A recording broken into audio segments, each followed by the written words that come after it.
ngangana on le tae Abe ole la ua puniti a koi moao E sau lua wha susu I lau la au Sa sala le punga la au matala uao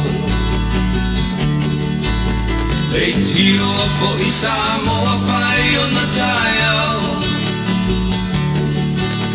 Le amatanga o le aso whao popo o le olanga Le tae au nai matani uwhea ngai ma le ata Le tala le lei ua so o ai nei Samoana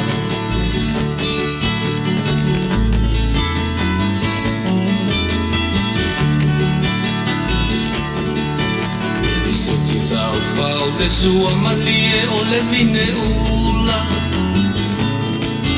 Mawau whonga o le lupe lunga o le moso oi ula Le langa ali ua pua ina mai lona manongi E aso ua hoa ina I le Samoa moni E tio a fo I Samoa whai o na tae au Le amatanga o le aso wha popo o le olanga Le tae au nai matani uwhea mai ma le ata Le tala le lei ua so o ai nei Samoana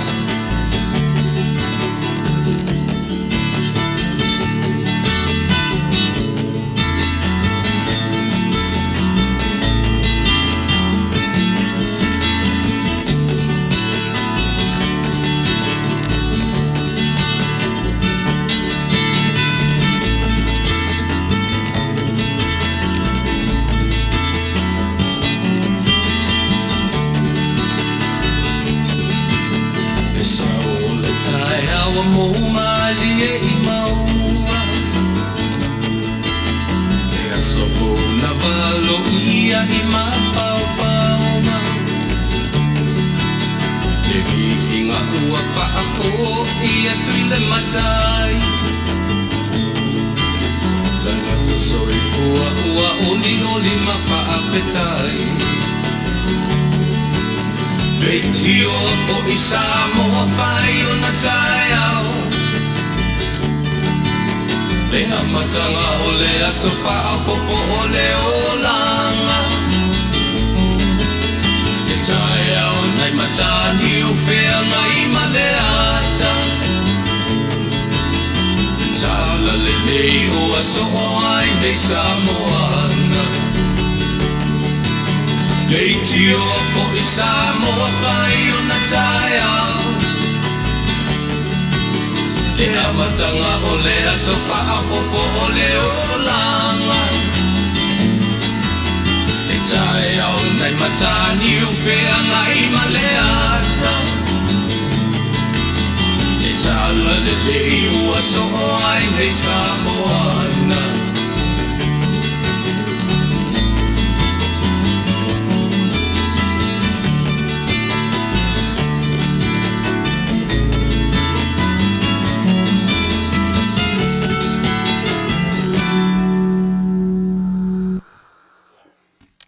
Ole tae au nei mtani whenga I maleata o le tala le lei ua so o ai le atu Samoa upo pese o te tue whatalo whatua I a te oe Samoa I so se tafa nei ke lope po whea lava le meo ta se e se unga tana tarawa ia me fure nei I tuaso ma nei a Afiafi temi ua e o watu temi ua tu es fuma famili te tali tu la se fulu ewe mana tua fo I le statu por kala me le Afiafi a pio le o so fa lava I ia ona ua le fa Taunu'u tatu por kala me fo le fa le nga le maota o tamari Ioe, pio mera na ua fa fo se ia mai ia u ne Afiafi ne mfai pia ona so ia nai vaenga ia ia se atoanga o le mātou tautua, ia a wala whaafonga Samoa iso se Tafa o le nei lalolangi. Po whea lava le mea o e mafuta mai ai, ma langona mai ai la mātou tau manuo, ia o le anganga lava ia mawhai o na so atu ia le au nanga. Ia mawhitau mwhai pēr longo puiari I lautou whaafonga anga. Awa le masino foi, ia le mau au nanga. Ia I lau whaafonga anga. Ia e te lea le mau pōrkalame Eseese. Ua whelanu ai foi ia le whaafonga, ma lau whita whaafonga. Mai ia le sia sosasi pa ia le sia sava yaso atoa. Fe Eseese ai whelanu ai. Ia ai o le mea ravana ia le tangata. O ia lava e iai le atoanga, o lana whita whaafonga, o lana whaafonga, ia po whea le me e li lifa iai le taufi, o whea le me manatu e tonu mamoni, mana ia lango ina ilona tūlanga fule le, o le me e loa ia e moni whamaoni, e tusa o lana maai, o lana whaalongo, o lana songi, mana tua fui tātou we have fear. 5 senses. Senses foi o lea. O le tofo, o le vaai, o le whaalongo, o le songi, o le ama le silimai. Ia ma le feel, touch. O senses lana e le whaitasi lana mea lea leina utana no so le meo le natura. Mea ia e whaingofia ai ono tātou roi. Lea ma sesi o tātou ele iei mea ia. The nature leo tangata soifua. We all have, each one of us must have 5 senses. O le taste, o le vision, o le hearing, o le smell, and feel, and touch. Our senses na lima lem fai sisi o tātou, ia ona tātou wola e au noa, ia matulanga whapena. Ana tātou afe il tātou mataisiri. Ia la tātou afe tā satu pese, ia pio amtanga masani pe leva le po le taiao, Afiafi, au auri, po le tūnewa le Afiafi. Le mwhai an tātou ese. I le tō pe la ua whapea le tātou tautua ma le aunanga ina fua le taimi. Tātou te fua i le e ana le marosi whafowina e te tauai ia ona ave pea le Faafetai I le atua, ia ona o lona le tu la fo ina o I tātou si me whafo.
Tere le atua lo mātou tamai. I logo ma lei whasoa I lo mātou ola. Ma fwai lo mātou au lia le nei I tūla, le ngata o le toe aso ngā rulua o le vai aso. Ia, au o mātou iei fwai nei tūla o le Afiafi. Fwai atu Faafetai ma le inga ia te oe tamai. E tusa o lo le tūla fwai ina manau tausi pea I lo mātou ola ia so uma. Fwai atu le vi inga ma le Faafetai, whamanu ma le whanetanga. Tamai Faafetai tele. Au le tautua me la uananga o le nei Afiafi. A atoa ina ua mwhai una e teiteina le au nanga. Fai oe mata iala o lo nganga pa ia e whangangana ma whaatau Talanoaina le vai o le tangata. E whamamana ina fo ila mātou whaalongo ma lo mātou atunu whaafonga mai so se tafon ni lalo langi. E pala autama ia te o tātou malau fio. Te iala mua muli e si o mia lo mātou ola. Si o ina tau le whai wina. Ia o te talo lea o ani se mani o mātou whaleto. Whamangalo na o nanga tamai. Mangalo tangata sama. Ona o totu pai o ke risolo mātou li iman whaole. Yesu. Amen.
O le atua ma le tatalo sa tapenaina e ta ia lai fo i le tatu o nanga fai pea o le aso ma le aso ia ma le tatu sa ili lo tatu matai na te ta iala e fai ma tai tama i so se mea tatu te faia ia le la o te ai langi fitu tai matangi ia ma le feau ma le tatu wau ngani i lo tatu matai a o le fa polo fo i ma le fa sangi ina ia ma fai ona whaafonga mai le atua i mea tātou te whaia.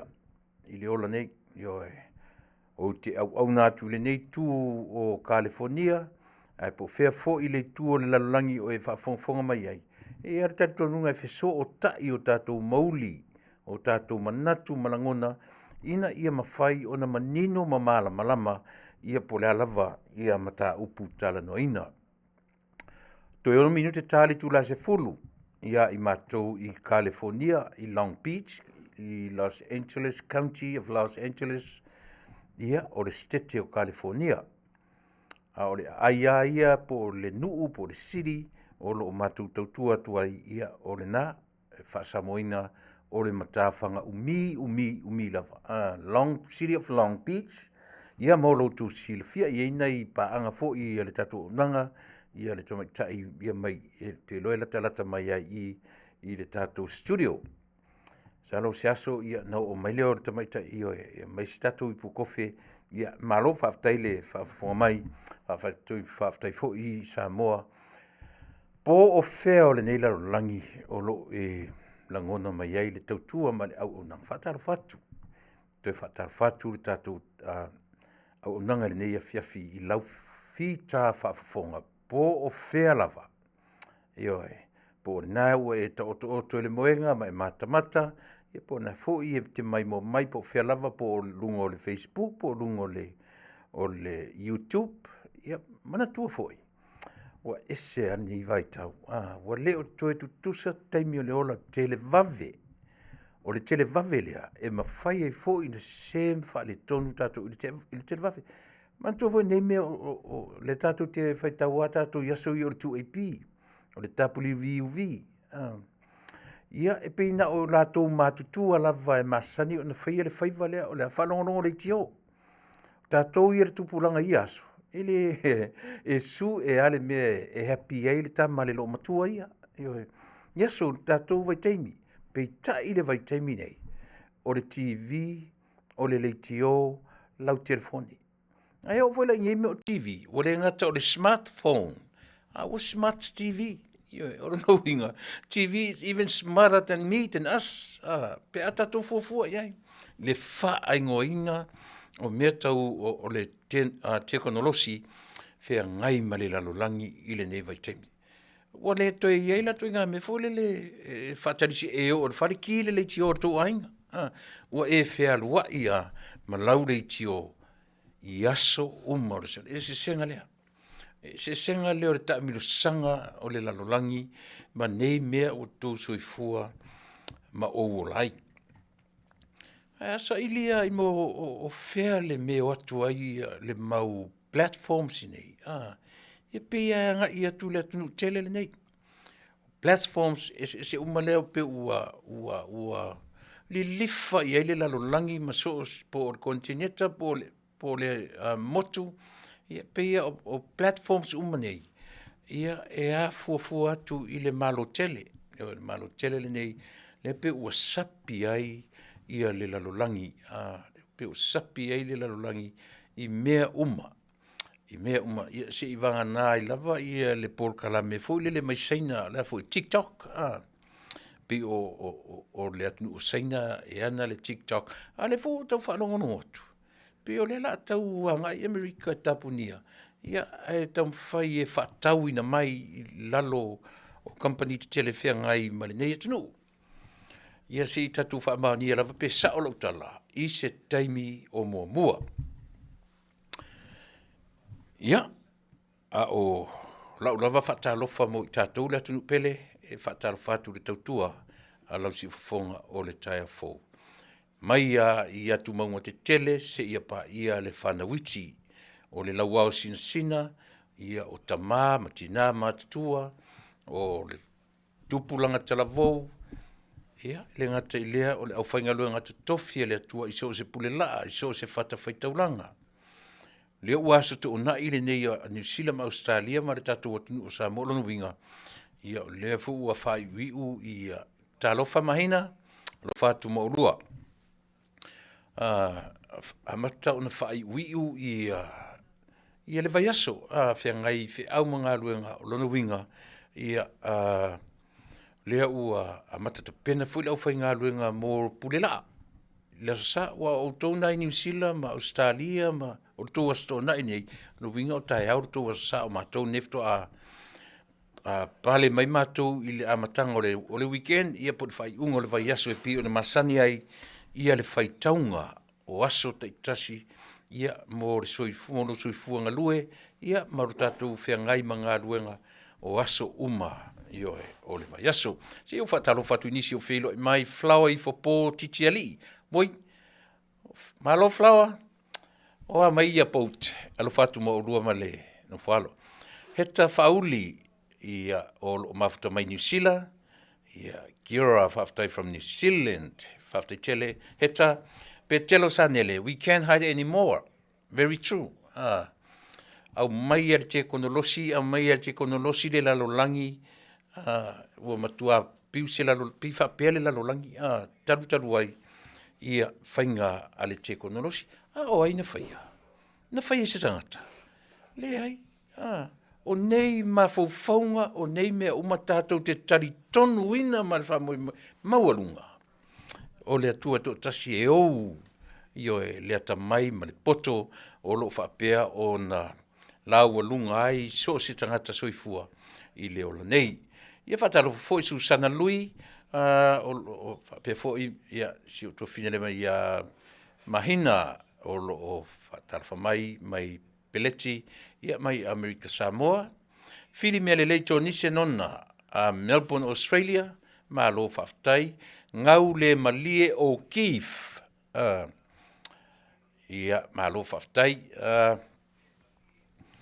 lua le vuka Faataui o lo filo mai Brisbane Australia ia Julian Pele ia pe uma New Zealand pe telo fulu tuala o lo felo i mai Victoria i Australia pe na fo ingalo se misi peleti, sepeti, mano, po mano paulo fano, fatalfatu ia male nganga faaloalo, o le olo mafuta mai Victoria, Melbourne, Australia, malo mano, faafetai le feilo mai, fatalofa mai foi petelo sanele, ia mai ma Australia, ia na Melbourne, Australia, o lo mafuta mai ai, ia paanga masani nei ar tatuala leo, ia o tui vai lilingi ta vita so tongi solo, ia manoli S Hall, malo faafetai feilo tusi, ia malo soli, ia malo melu si pai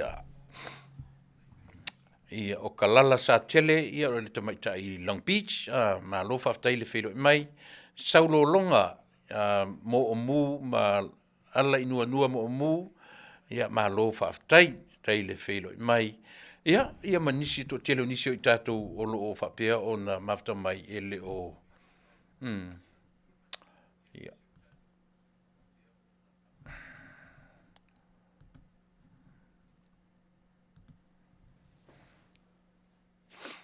Ia pio leo tau fai foi tau faapea mai tātou,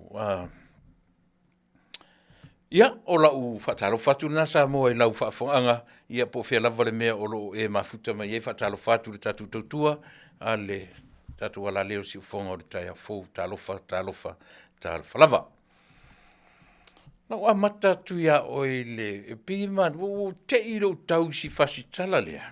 O le tala mai le vanga fo le ka o le boxing talk. Ia po le vanga fo i e whaasala laua mai le meo fusuanga, boxings. Ia mo o le ngata le nai a mai fo i tala anga o tangata fusu le fo ia mai masaniana mai e ia ali fusu o tatu o nu le wai lunga i top levels ia o le panga o le cruiserweight o le heavyweight o le ava malesi panga na pe ua ai mese tatu tam fusu le o lo mai New Zealand Australia au i nei e te tauna le lengi di tama fusu o tatu o nu Samoa i nei Amerika e whaftai ialo ma tama whanau o tātou atnu. O lo o tau aveina le fua o tātou atnu. I lewa i whaanga tama o whaipelenga, ia po fusuanga, ia i eileli i o David Tua, i eileli i o aifoi, o Parker, Joseph Parker, ia masiri foi le o Petaia, Jay o Petaia, e la malesi e li ina po le panga voi va pena i Taunu'u Australia. Samoa fo ia, ngalo e tau po aile ngō siuso. A o le pei o le peichi le e masino va ai, no va ai le tala le ne. Ma ne wala no o tam fai te a mata i le tala tam fusule. O le li o Anthony Joshua. Na mai o le li Britannia, le heavyweight of Pia o le li erna o lea is one of the champions o le heavyweight o lo i e timinei. Na o fia la i no fai tau lana tama i profile na mai po tele lo por tu stala na tu sia le story le li. Pe o se tala le na pu e mailo nata. Malona tina. Po ofisili i tangata fo i e fai news ia po le ale le mafuanga whatever tu whapea tangata aisa na girlfriend po ona e vai atu e titi fo ision tina e le tau e matua le titi nana ilo ai e whapea le tala le I still live with my mom neres rampe whaala watu whapea tania ina ia mawhai ona nala no fifia tu tango e maile mele ona e masani ana Talanoaina tangata tātou Taunu'u. Tua inga ngana le tua inga lengo chilea. If you marry the Samoan, you marry the whole family. The whole family. Lela o fifi o whaitau tunga. Lono winga pe fōringa mai e similar. A tātou culture. Matangata uli nei le li Anthony Joshua Femelantala. I still live with my mom. In our culture, we grew up in our own family home. We support our parents. Why I'm going to move out and leave my mom by herself for some girl? Family is the most important thing. When a girl gets with me, she ain't just marrying me. She is marrying my whole family. Sau le fofonga o le li I champigno laulangi. Non vinga. Tu sa o whamtalanga le li. E ngā kele o tracinga le me tamai tai o na wa ia te ira ta mau ainga. But he's still with his mom. O ro no nofo pea ma sion tina. Au torus fu mat fa. How old is he now? Yeah. 31, 34 years old. He's still with his mom. That's what a nice story. Mana tua whai o tele au tātou. Pe ua tātou maua loa mea, tātou o tele I tupe, tātou te tau mwhailo, tātou te move out, leave our parents alone. E lese mele anga fo nā mea. Ole pei, e se fo de mawhawhango siari, e pei si lunga o lona upbringing, ma lona nau e tausi pea siona tina. E ola pea ma siona tina. Ma tango fie, mana ia le tala, le ali, ia le whaitau miliona, tupe ua uina e le ali champigno lalangin heavyweight. Ia le lava wana tau tino mai I le lalangin. Le se mea la walu I fua, o te move out, mo walu whātasi atu I se tamaitai. A tonu e se taimi. Mana ia. It's a short story, but it's understandable, to meaningful, to us Samoans. Ona pe amana tu foi tau e pi tasile tala talie ia tātou pe tau te talaulai. E nofo ia tau, e nofo se palangi tau, ua e whaipoipo I lo ainga atoa. E sele mari, o te ile lo whai tau atu si mesi, o whapisole. Por mea ai e maua me le li I stangata Samoa, ia le whamtalanga. Ia, piva pena le winga. Po lea, ia malama I fo I maise tātou I e usu ngafa. Isi lanu. Whaamatala iai ia lautu ma lauanganu. E le mawhai e pele iai. Mantu or tu ar palangi ia, 21 years old, 18 years old, 21, out of the house. Su ele meo lai tangata. E mānei fo isi tu. E mana tua fo. O le atua lava ia. Ua mahe atu mata manga lana ngā luenga. Na ufa mtalaina le winga o le upu tu mata manga. O le tu mata manga ele se upu na le lea mai le langi. O le upu na fau. O le upu na fatu. Tasina u mea fia I la u tautua ma la unanga o te fia le kalama, grammar. Po le vai Taunu'u o le ngangana. E le oa o se tangata o le anganu'u, le mautua o le o fai le wang fai fai launga. Le oa o le kalama, grammar. Po le vai Taunu'u o le ngangana. O te fia lava. I le pela le upu le o le tu mata manga. O le ngā luenga tu mata manga a le tua. O le afesa sa wele upu le tu mata manga. E sau I vai o le atunu. O le tu, o le mea ua umana tu. O le tu o le atua. Wansa na tu o le atua le aile no Samoa o e le ise si mwhaina ala tuto tu ave Samoa tu I simea. E le mwhaina. E le pei o le date line fo le lena whetanga o file malo talu ai se I mai o le vāwha le alupo o le tu sisifo ai a ngai se I mai I tu le vāwa le patama. I le whapena lan mena. E lese, aisea, langa le ua no wharatangata me whela wai.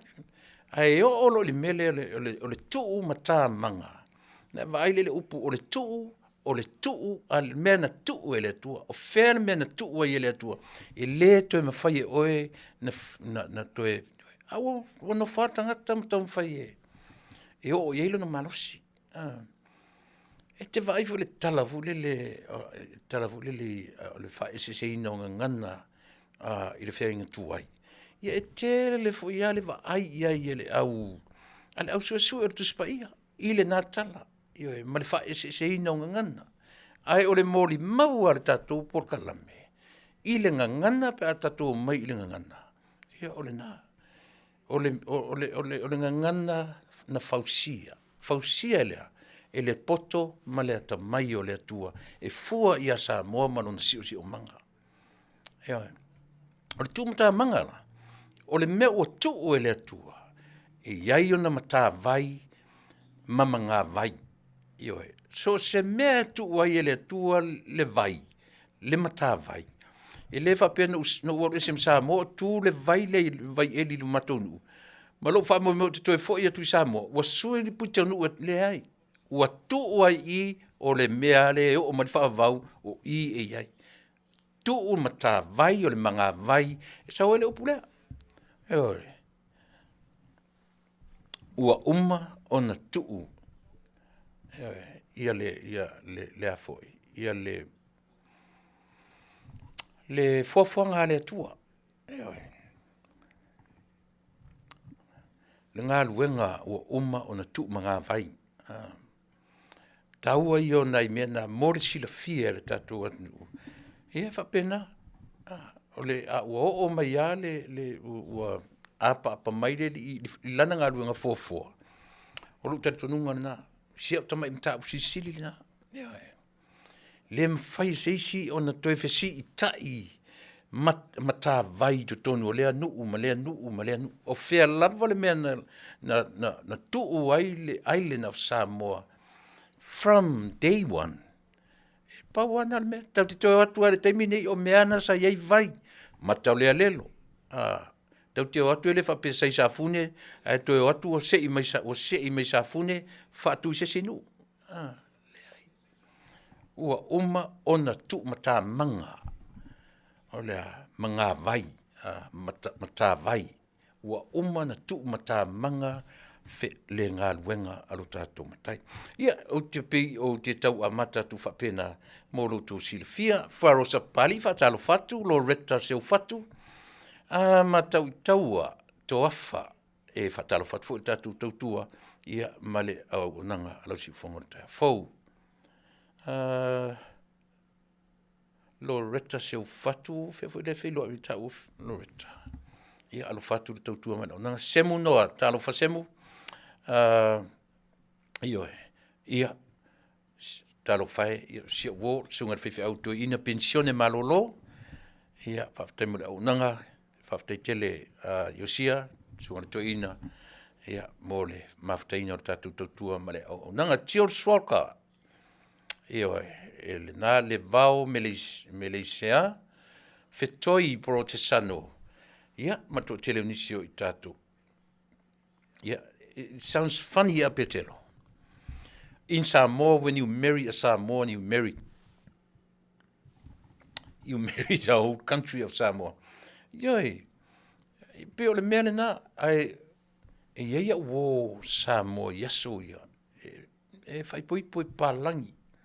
Ole latou so tai mai male. E tatau na malama lona to olua. E te tau fwoi na malama ia i le culture lona to olua 50-50. Ai. No winga te tau na tutusa le Silafia e lona to olua e leo se Samoa. Ia ma malama fwoi ta malo. O te leiloa, le hanga o te leo nofo i se tangata fwoi le o leo tena fwoi Samoa. O le Samoa moni, Samoa mau ioi. A mo i tātou o loo talangafa i na ia Taunu'u ese me Samoa. Ia pe o le nala o le pe o le fautuanga le na ia wo sa no fo maliu le seri i o le loia e sa no fo le i le palangi ia na te fa so me fo ia tia u naso ele faingo fie fo i le fai pui poatu i le tangata e leo se Samoa pe a le malama ia te oe ia malo fo i background o le ala wanga nuu o a me te lono winga e taulan fa malama pe anu no fo tatu i tangata e leo ni Samoa taunu fa ia 50-50 ia le Silafia maliloa ina ia fa ititi ai le me fo le fete e nai o manatu malangona ia pe atatu o i tu manga i whanua ia pe e fa pe nai ia le langona Le sitala pi o le te tonu o le malo tele o Amerika. Ia le pe o le mea fau lea o tau whaano no mata i le TV i porkala me fau i le na mai fase lau eka. Pe o tau ese le mea leo nga i ai ia le fono faitula fono tuila manua i mea tau palota. Pe o lea ua nga i mataulia pe sa afa pe whaaluaina se sila utala whaaluaina pe afa pena mata i le mea leo te talanoa tuai. Pe uma o whainga fau le ua matan talanoaina pe o le pe sa palota fau le i partners o le e o whakasi le panga a lea tangata o le run whakovana ia malana sui kovana po le lutena kovana. Pe e o whaatasi le palota pe e o whaatasi as a team. Alau matamatatu la malau whanongo longo i le video le no matamataina leila. Pe o le la nga i le talanoaina o le palota individual. Ioe, pe o le na o le nga i le swinga fau lea o le anga i ai le whainga malo a tutuila Manua. Ai le mea o te talo ai, o po le alava le mea anga i, a whai o se mea Manuia ai. Ia, me lina. A whai o se mea i loa o swinga ai e vavena to readjust. O swinga e mawhaian whaingo fie na vavena to readjust. Pe ai loa e le Manuia ai. Ai loa o se mea Manuia ai, o le mea mole lau te lenga o tangata. Ia na o le pau al mele te loa mai ai i whainga palota tuila Manua, pe e whapena, pe e o panga, e palota i le panga, pe la le o le whainga palota na umat nei, le ele ko vana, malana lutena ko vana, lea oro i ele te minei. Pe e whapena luna fōringa mai, pe ua tau esela lau whaalongo atu. Pe o lea la pe o se tausanga mumua nei. Le ua u whanongono atu pe o le a ngai whapena le whainga palota tuila Manua e whoringa o le a palota ta i toa tasi. Whataro whatfoi i a inosia whatumiti, soli, tufunga inaki. Whataro whatfoi i a tamaita i oli o ainga, Io e vaila o le o tueti ngā ina mea ni nei Afiafi. Ia ona ua le Taunu'uina lau tō por kalame, ia leo uma ore pole leo whailo atu tatu Taunu'u, ia ona ua whaangasengasea, ia le tō tele o le por kalame lea tātou la sofa reile, ia le tamaitai, ia o li o ainga, Mataupu Brown, ia ma lana por kalame pe ona ufasirisila atu mua, ia o le afuanga na ua utoe whaatope mai le nei Afiafi, ina aua ni motusia le tautua ma le au nanga whaiwhai pēha a le si ufafonga o le taia fau. Ia, e sisi lango ina le tala le te whai atu i le tūlanga le o iei i al whenga malot. When you fight a Samoan, you fight the whole family. We change how police respond to fighting involving Samoa as a result of everyone being involved. Ia o le sunga ia semu noa se i te whasa o mai o semu pe o semu o le ex o le former cop o se pe o former police officer i nei Amerika le sunga ia semu noa ia pe o retire mai na ia le wanga i ese le mele wanga iai lana tautua malana unanga ia auto vai maila i le li o semu noa ia o si uso mai i le motusa mai Manua ia pe on tusa ma le matana no whailo ai o le former ua sa avea ma leo i tonu o le nei Taunu'u le la ua talai ofu o toninga ua uma tausanga sa tautoa ai ma lo Faafetai ia pe ona i tala amatana pe ia fua tu le tala o le li fusu ia o Anthony po le li o AJ ia malana tautinonga na te le tu ua lona tina ona o se isi tangata po se tamaitai po se teine po le alava a whai po ipo e aluma averon tina ma tango fie fie lo whai tau atu ia ma le tala le li ina o le ua whasoro i matua, ua le o toe ua tangata matua, ua silia maritoru se fulu tau sanga le matua, a o le lava o whailanga decision making, e na tele tu walontina, to live by herself. A le ua whaitau miliona, tupe,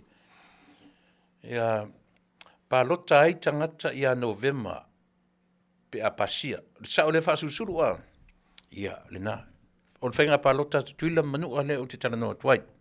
Nuinga la le pe fōringa mai o lea lango mai e whasurusuru, ia se manatu, nuinga a pasia, o nuinga o se vaitemi o Novema, pe a whai e pasia, o le mero te Talanoaina tuai le i pasia, na o le fono na o na Talanoaina, ma foi, ai le whapea ua pasia. Ia ai pe o le na, ia le, to lia foi. Ma lia foi la le si video na Talanoa foi la i meo mea ai e mo i la le sentoa na whapea na tala, ua Taufia, e leo tai foi lava tato mea ai.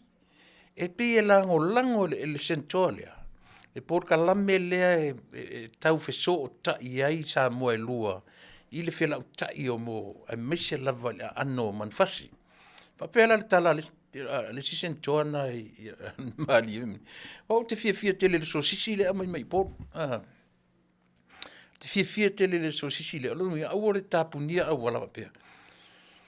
Ai ele me mali e te atai. Ona o pei o le mea lava lena, ngina i lungo le fono tanga fo i le senati e tutuila. Leo pese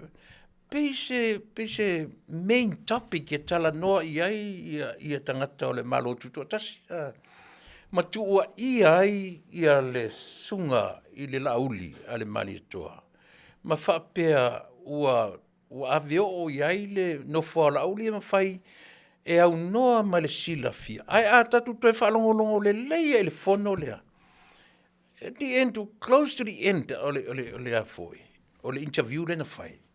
E lai manino le tala a sieli i le whaatonu o whaatoanga a tuila. Ai le i most le whaatali i le i unga fono a le atoa o Samoa. Meaning, e le i whai se whai unga. Le foi na tuia i fesili po o fea se wha maoninga o fea ni pepa ale manino le saunuanga le whaatonu e le i whaia se whai unga mai e le o iaini mea tustusia i le temini o lana winga o lena Talanoa mai le whaatonu i le mon meo lea pese nga o se plan o whaatatia e le i o le temi execute le plan e le i mautinoa e le i sainia ni pepa le eise mea na Talanoaina ai wa fu i se an whapea o le me ma fu i whapea le su e vale whapea ma langa ai manatu without research o te taritonu le mea le tau le mea le Eseese o whainga whaavai lea mai la tau nei ma Talanoa mai lungo isi le tio le whanau longo na lafo me tanata ia u Talanoa ngā le ia seri o pulotu ma le fionga whaipule ia rimoni.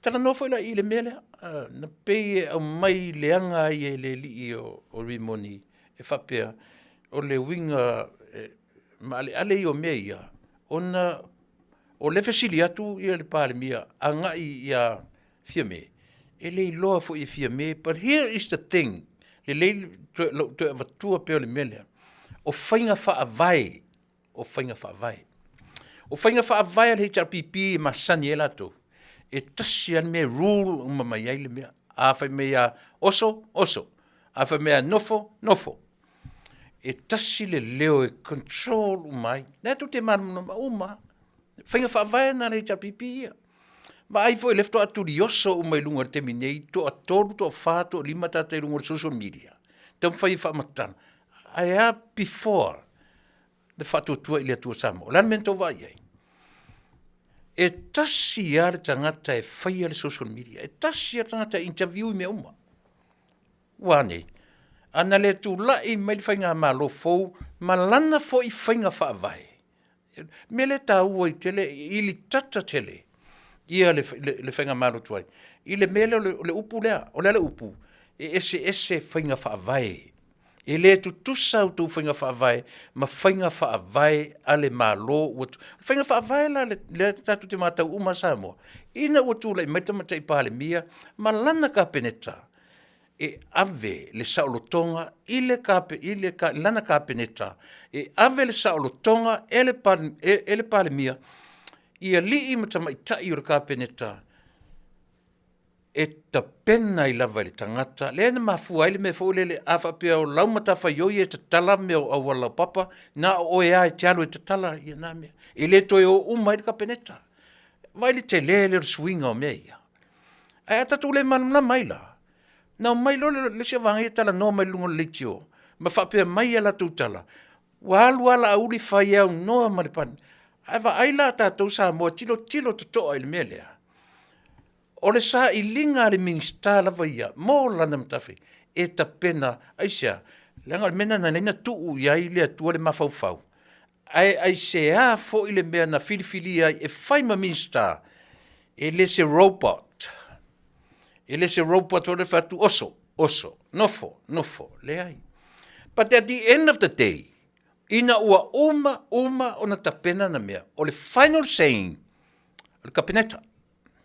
E ala, e sa o po malama pele ai. E le o le whainga wha violence a wai ia le vaenga le mai le amtanga. O la to wa whainga wha vai, some one man band. E tasi le sifi. Nā pa wale o sifi nau, nā Tuilaepa.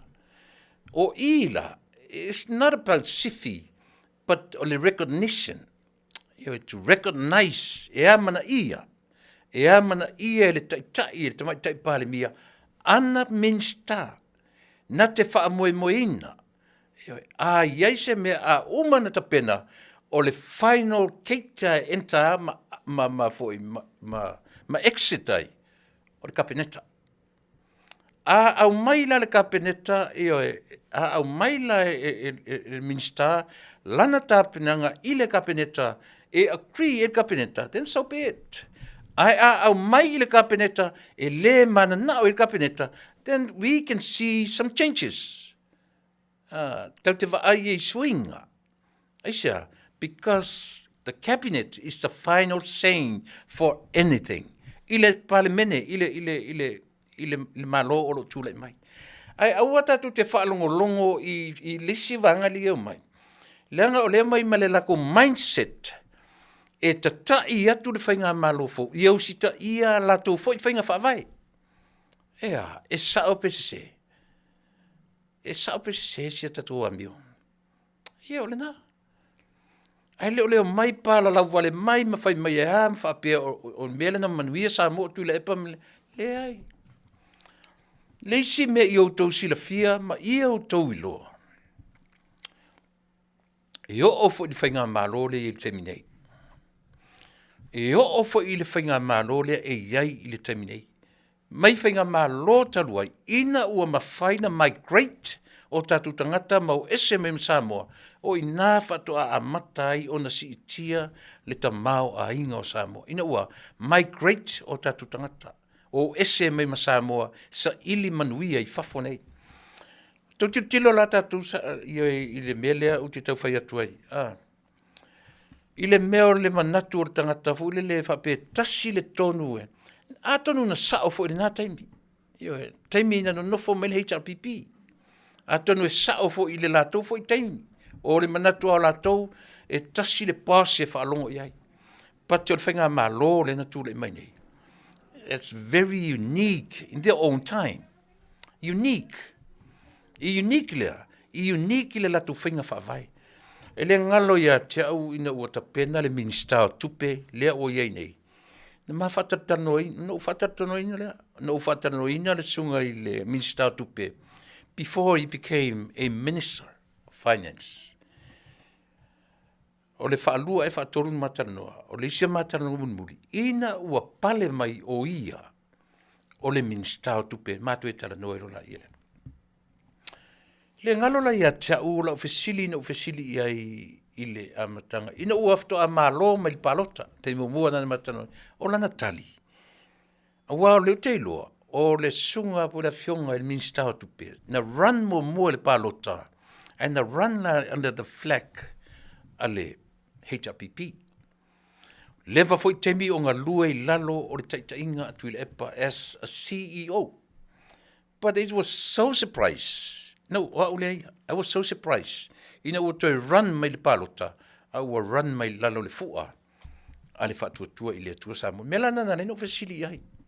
No fatu, olea, what makes you change your mind and run for the fast o whatuatua o le atua Samoa? E whai mai le tala le li atia, o le memo mua, o le leadership. O fasili, what about the leadership? E whai mai e lola I ala, o le meo le recognition. Ai te mana tua fo le mea tau le recognition. E lalo ta whatolu fo le matenu tanu atu mea, e a fua ai o na maua mo mea o mea whau. Tasi le mea, recognition. O le recognition, o le amana ia, e te fia I le amana ia, money, power, money, recognition. O inala, no manino ela ia le tali fo ia le minsta tupe te mini. Okay. E tā ua le amana ia. A le leadership la le atu mai tai pale mia. Ma le whainga whaavae a le vaenga fou. O le whainga whaavae a le vaenga fou. O lea. E le muli I whainga whaavae na wha le tonu ai lo tātou o Taunu'u Samoa. E le se maa lo tau muli la. Am I right? E le se whainga malo tau muli, whainga malo al whatuatua I le atua Samoa. No matter what happened, po le ala vale mea na tupu, po le ase mea o ili te minei, e leo mea na e turi loa e la u tautua e la fiafi nei. Ai o te turi, e pe ea ngā I lava, ile e senga o whainga whaavai. A whai o le expected Tuilaepa, ma le lana vaenga, to ai titi, e muli ta ia, e le whainga malo fou, ia le latu whainga whaavai. Wa ulea iatu. O te lango ina le malo o le so, the government of today. Ilea, ina ua tapena o mai fau le latu whaavai, a ngai I tu malo e 5 matasi, ma ave ai le latu au o le whatuatua. O tangata Samoa, ia I lātou o le atu la I mai e taitaia. O lona winga, e ui, vai vela ia le mea lea le na whapea Tuilaepa, tau te o I whea. E tau te loa whaise malo. Whaalongo e le ngangana le mea o tangata e maua lunga le mawhauwhau. E wha maua lunga, tau te o I whea. Tau te loa whaise malo. Ai o mai tangata le loa whaise malo, whata atia le lato, le skeleton. Whata atia le awivi, o le awivi savali ai. Wala. Ele I wha moe le whainga malo fau, e o mai muli whainga whaavai. Aisia, they should walk by, they should follow the footsteps. They should do that. But they didn't. The reason why? They realized, o le skeleton lea, no tia Samoa. O le skeleton lea o a matana tai ei Samoa I le meo lea. O le toino nofo le polonga. E pifio lolo le mea mamua sa polonga I la loisi atu. A le fōlinga le na fōlinga se mea manu lava le toe sui soli. Se mea manu lava le toe sui. Manu wa toe kolone lava Samoa I ona lava tangata. Faafetai I le atua. O te faafetai I le atua. Ina ua suia le whainga malo. Se manu e toe kolone a Samoa I ona lava tangata. So I'd rather living as a slave under somebody else, rather living as a slave under the supervision of my own people. It's opposite. Iorina. Lea lana Talanoaina le Fasa lau eka lea. A lea lau wha manino le fionga le minsta. Ia se mea uwhaia. Ua Talanoaina. But the final saying is the cabinet. O le kabineta.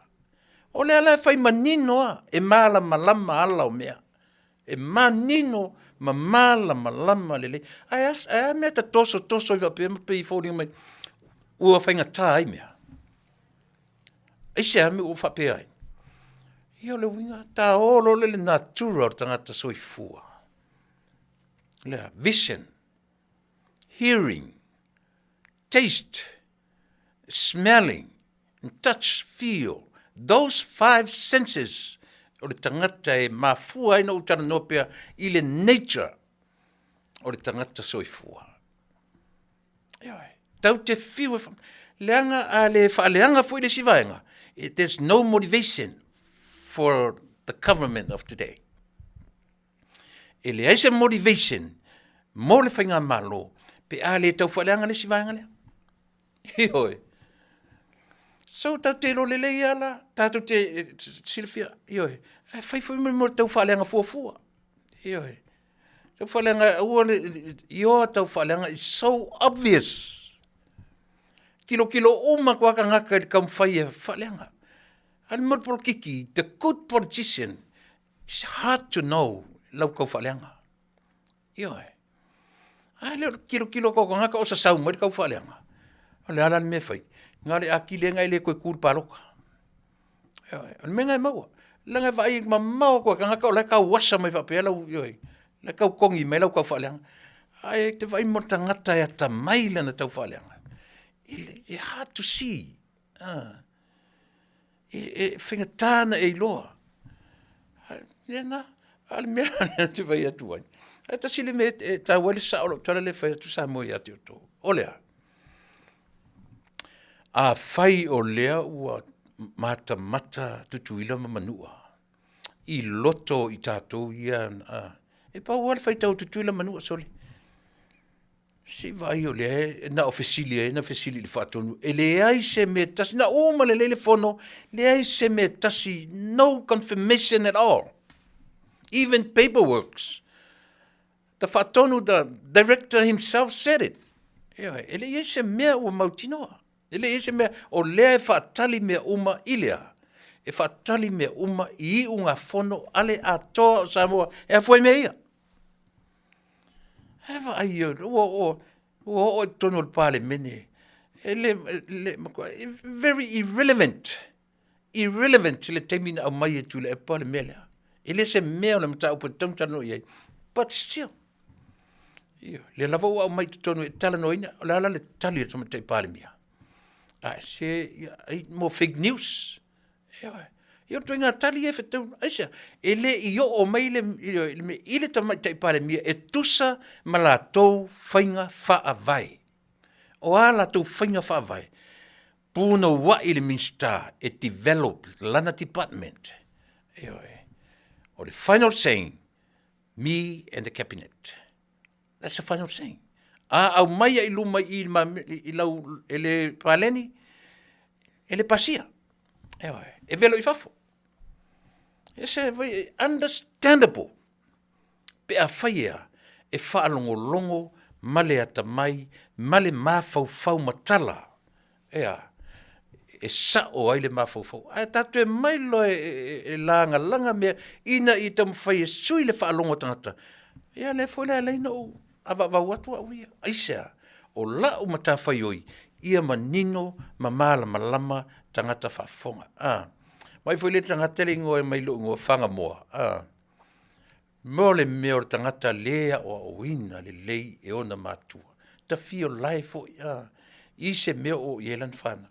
Ia ave ai maoe au upuleanga nai whai mai.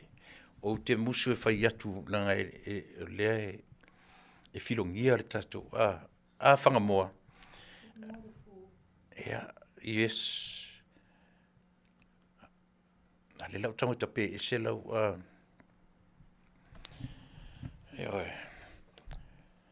sa o le tala whapalangi just ignore the fool. I ignored for lan me le fool so le tili aina. By the way, o le na o le winga ia o le tatou o le tautua ina ia tau mawhaipea ina ia manino malama ia vaenga tātou te Talanoaina. O le isi mea toe angai pe iai le talanoa a le tātou pokalame i le nei Afiafi. O mea i o aseta, i aseta le malo, lea te na whaamanino ana po le soa le pule.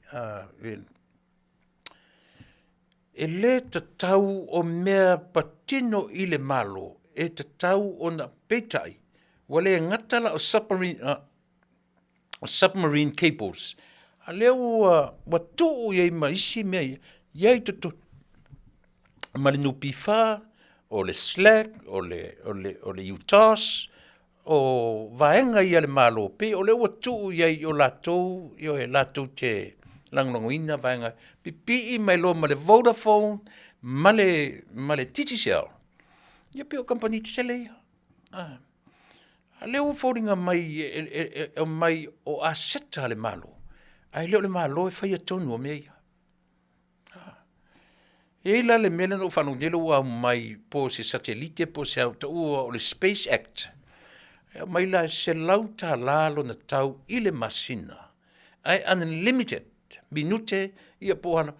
Ia.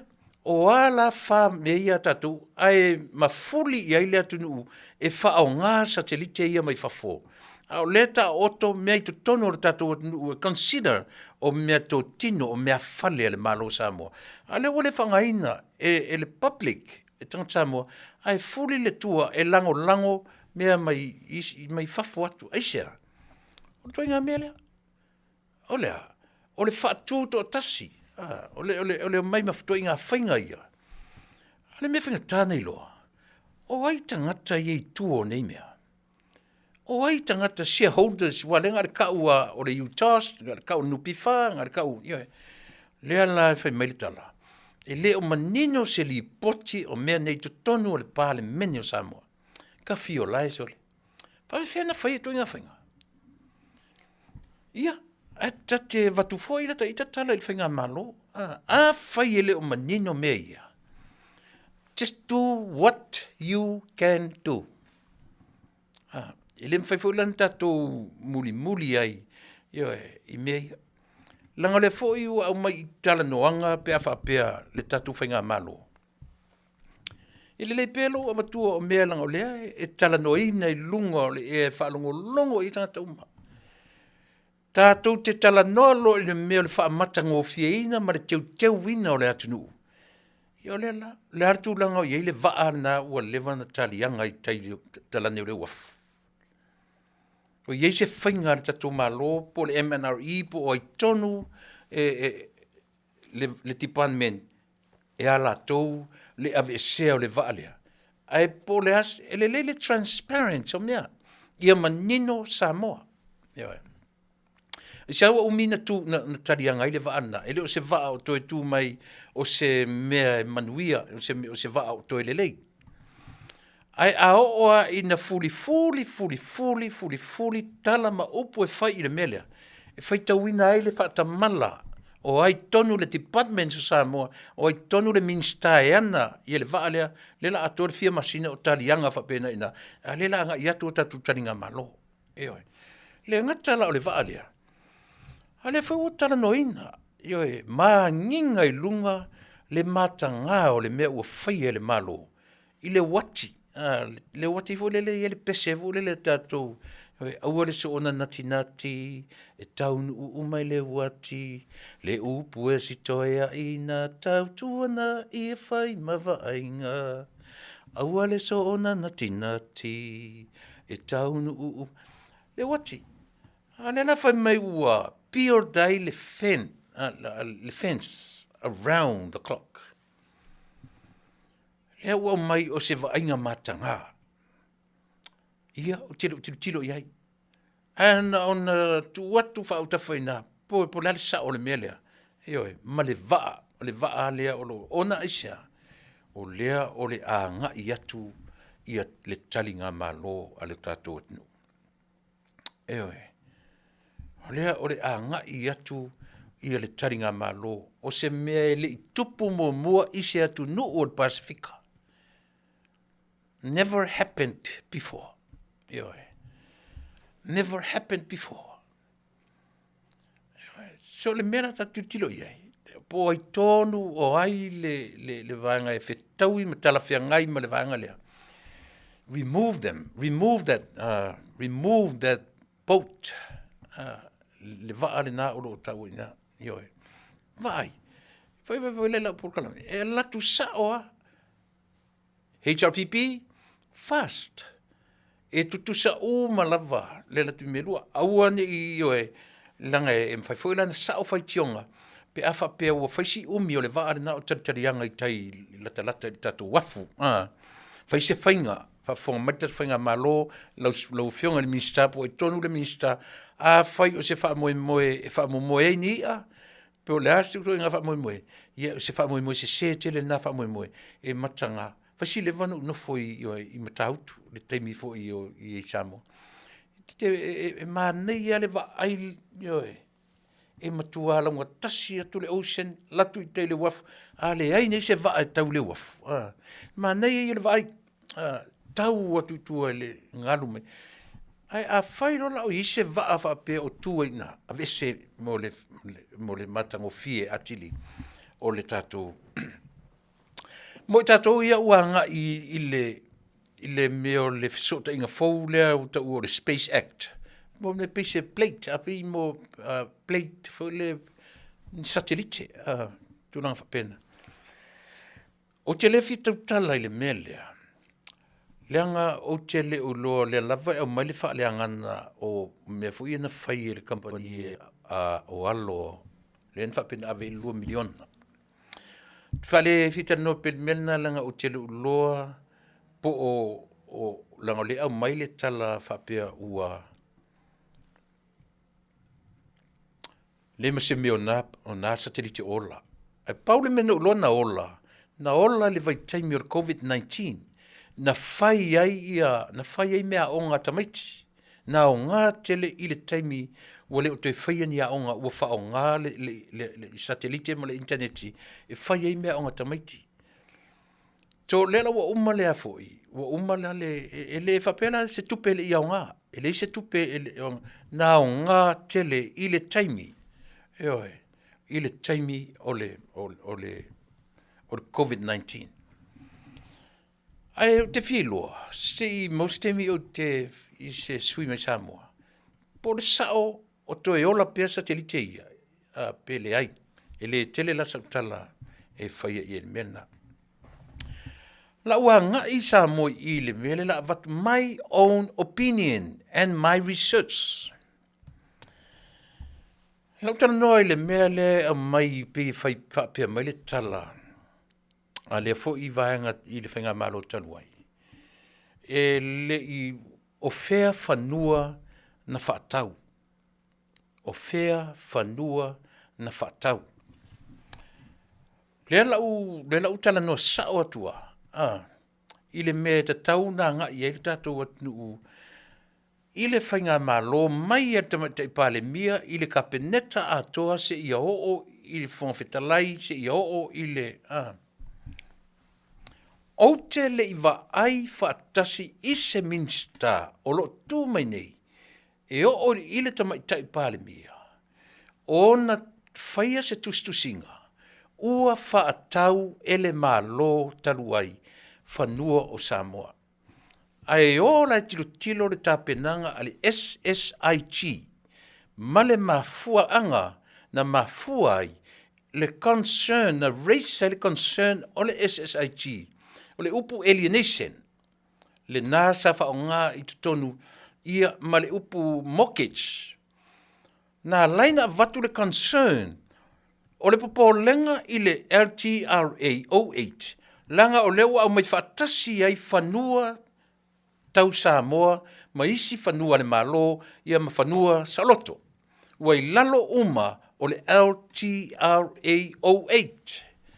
Whawhawhanga le leia ai a whaila tu te au mai a pelangona i le whainga malo, tau te au mai au mai. Ola a mani whamaninga. O e au mai ni whamaninga na whai e whainga malo ia se upu ua whaatau na vatu as a concern. O le concern. O le tulafono lea. O le tulafono. E oi. O le tulafono lea. E aua. Ni tu ua whanua o Samoa I lalo o le tulafono. E oi. Ese tua...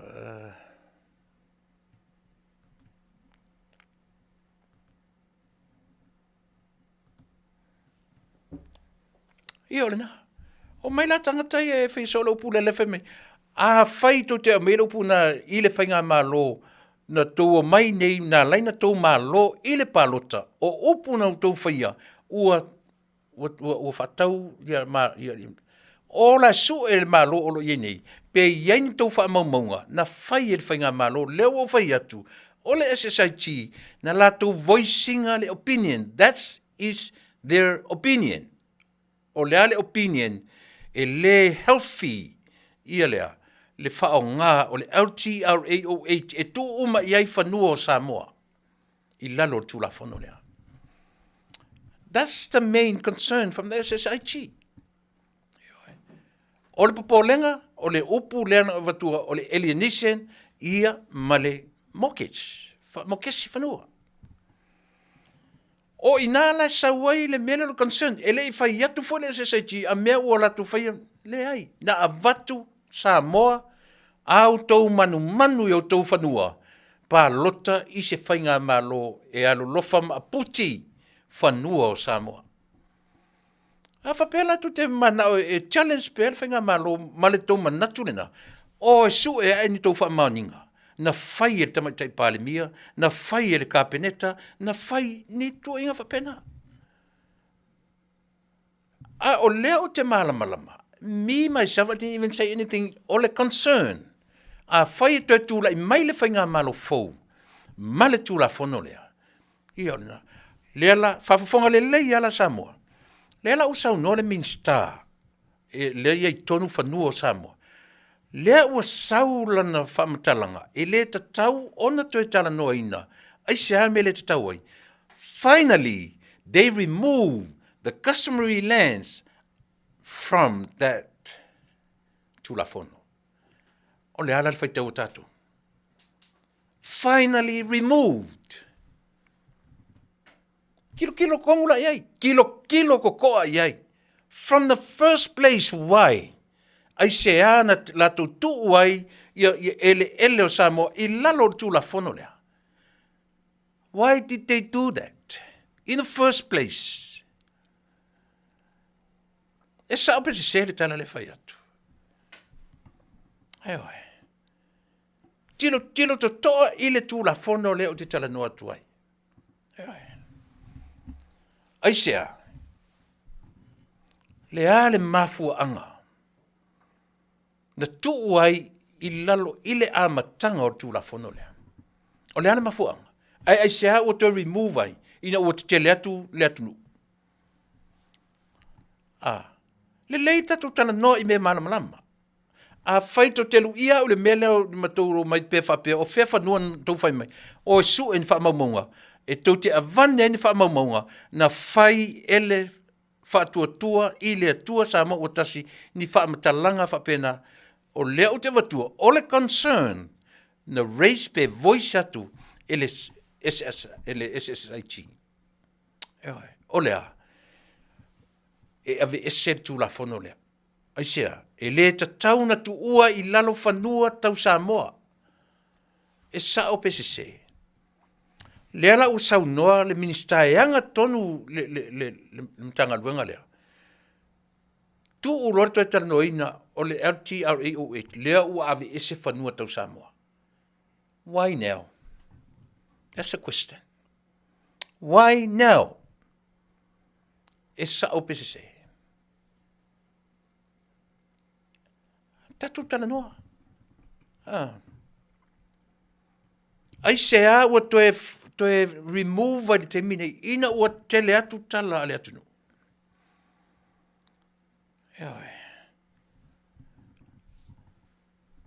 They finally see the rightness. Finally. Toa toe va ai to toa mata mafofonga e sa o le mele tam whai atui. E sa o le mele e tam whai atui ia tangata o le atunu. Tangata e ana ele. Mana tua fo i Samoa. Ili ia luatu se malo po pe latu se vanga whainga whapolkiki ma watu niona whanua. E Taunu'u atu me tau me whainga fauia. Taunu'u atu o whanua o Samoa. Ile ini mea se malo na latu maia. Ili ia watua whainga ma watu ni latu ele. E o foi meni o lotu. Ile i o atu ni lotu ma watu ni latu ele. O mea e donate tangata. E donate nga ave e ainga. Eoi. Whapena foilan, mea foilan na whai fuai. La fonga a i tātou e tūla i mai e whai mata i tai o Samoa. Aua le sona sau noa le mawhauwhau. Eoi. A whai atu loa ma lo i le me whai ele whaia se il whanua ai ave ainga i le whatpuipui. Vai foi vai la fonga. Nei loa na Silafia Tuilaepa na latu whainga ma lo i Samoa ma watu nion whanua. Le la kakukalangoa i me sao. Na luatu se ekalesia i Samoa ma watu niona whanua. Na luatu se government. Nga luaku i meia ma a watu ni ele i Samoa. Ni latu whanua i Samoa. Le ai. O mea e fōa i ele atunu. Na fōa e pule, mena i loa i le sao le tala. E pule le tangata nu'u o Samoa. I ana mea tō tino. Eoi. Hai ora fai atu inga la fonga valvalea whapewhai mai a watu rol whatonunga le malo o a mea uma o a le value o mea o le whanua o ata o la au o ata o maa o ato o se o le whanua ma povi ma mea uma lo i le whanua. Whatu pe mena ai ave le whanua. Ai a whai atu ai mumusu la inga iana le whanua. Na se i lo le whanua. I le pule wha le malo. Tau sila au tui saunuanga. Ai ngonga Silafia ngā luaku se whainga malo. E o mai ilo na taimi pe a fua i tue leo no se furu. Ma le Taunu'u atu le tala le lei Samoa. Na o atu le tala le lei ma vatu se latu whanua. Pa wala me na vatu o lea. O le tala e le lei. A good news. Ai ina ua whaatala le lei a tangata. They have to give their lands. Ea. E whaatino ai le whi aua le atua. Never na le o matua na give away inga mea ia. Give away lunga o le ola matau i le atua. Tila ito ina ele i o inia onga. That's how they gave the lands to the church. They gave out of a good heart. Ai ola e tupulanga fau whanau a ila tau na kiva au tinga whanua ia. Toi tau whai e o e challenge le melea. Eoi. Koe kam whai koe oi, koe a mai whainga na whoa ia e matua. Eoi. O fia ni meo whapea. But our forefathers who gave away those lands, na ave le sa o le mafau. O le loto e mamā ma le whaatua ina atele. E ave ina ua whaatala leia lo latu soifua ma leo la. Eoi. Ai tu tupu mai leo ngā tupu langa fau leo o ma te minei. Wa ese le vai. Pa wala me o le whanua lo matu ainga lea. Le loa le tamao le matu tamao. Pe eise ana fōa i le whanua lea. Awala me ngā lulu e matu. Mena lewa tupu, teimi nei. Eoi. Ai tu te loa. So lele sau whakangaka se mala o se kangaka. Langa o le mea na fōa i ma le whatu. Na fōa i ma le loto malie. Na fōa i ina ua hit. Elea, hit elea. Hit elea, ngalupe hit se afi. Hit ele tala ele lei. The good news. Ia se vai kangaka ele i oinga onga. Ai ngā fola tulo i ele tala lei. Talia ma le Faafetai. O a me ua i lima lo whanua lea. O le whanua lea lo ainga e whaatua le wharisa. Ave male e kalesia. Aisea, e titi mea ia, nai lore fe au ua whaatala le leia i mātou. Mana ia. A ua fia ni a inga i nei o na pō. Mo toi a ngai whanau, a ila tōna fō ia mea, e toi challenge le melea. Mana na o toi au mai a lato whanua. Ewa. So le mātanga. E mātanga. Au le ala saur ka mālo le nga whaia le upu lea. A ua whai atu ro le mālo i a te utau le me whai. Ni whangua se mālo. Ka ko i mea a mata i mea. Ewa e. Ile i waku ngi whai ngā mālo mangi laku whangua. O whanua o tangata Samoa. O whanua o tangata o le atu. O whanua o e ona whanua o citizens of Samoa. E ora whapaleina lo o e la sau e whai o e mapale mea, whai o e matangata te ia le atu. E sau pei o e komenisi fo, pei o e pule au i le atu. E te sauno mai lunga pei o e sifi, pei o e pule. E hoe, e sa. Sa ngi koe sa ngua whapenga se si lungo le. Sa. E sua malie i o tau whonga le mea le uma lafotanga se le whatuipui. That's a threat. That's what you call threat. E whaamatau, e tau whaamatau. Le atu te whaia even now. O lautou ngaluanga tele na o lo whaia i le te mine, e tau whaamatau. Tangata o le atinu. Matanga. E matanga.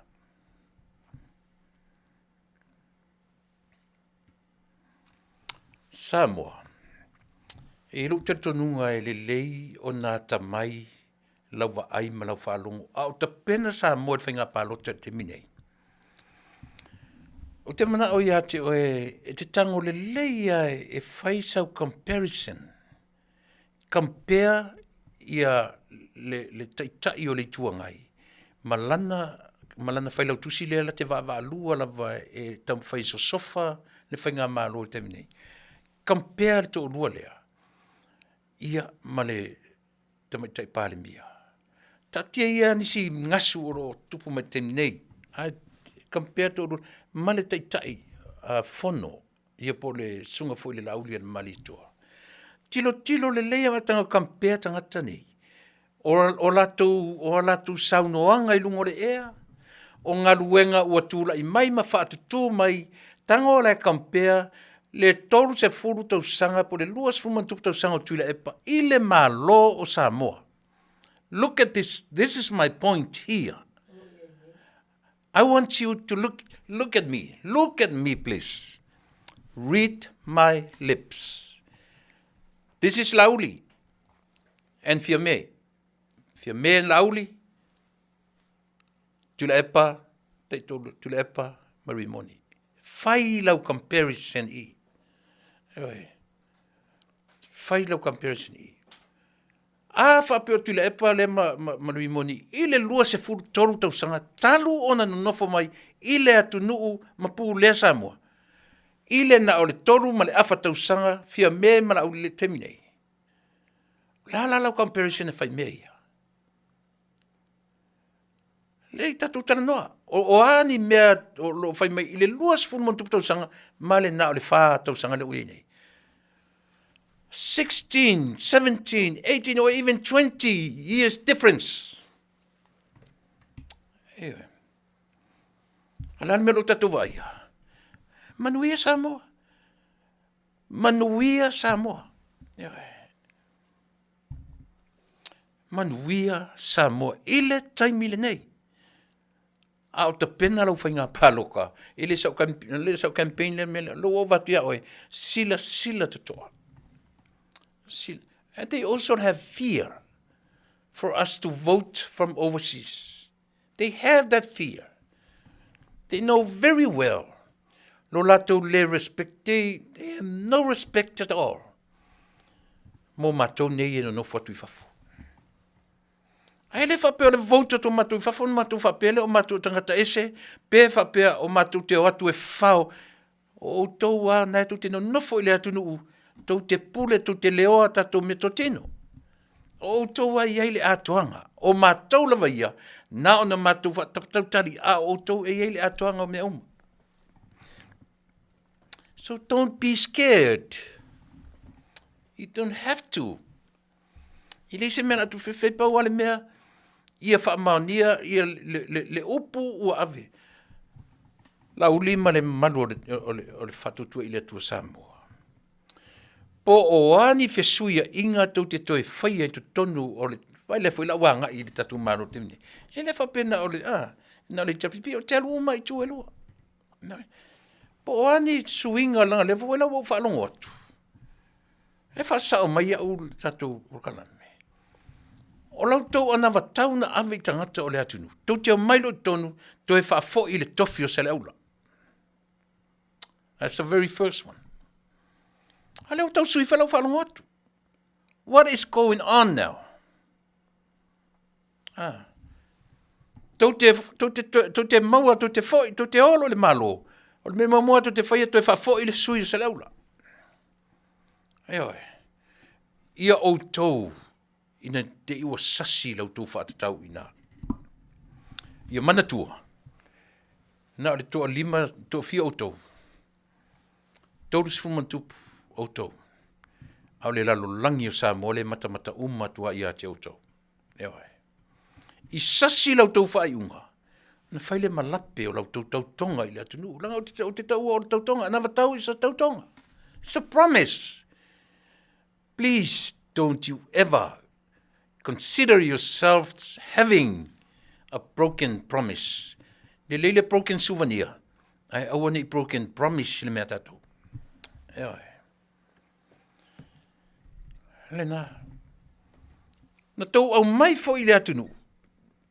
Tau te tau mawhai the best you can do for us to vote from outside of Samoa.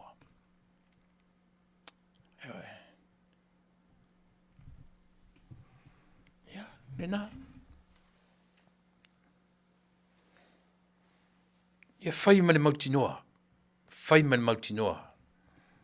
E loai, tātu te mauai, mea lelei. O te toi whiwha tepa tātou i le tūlanga o iailu tātou atunu.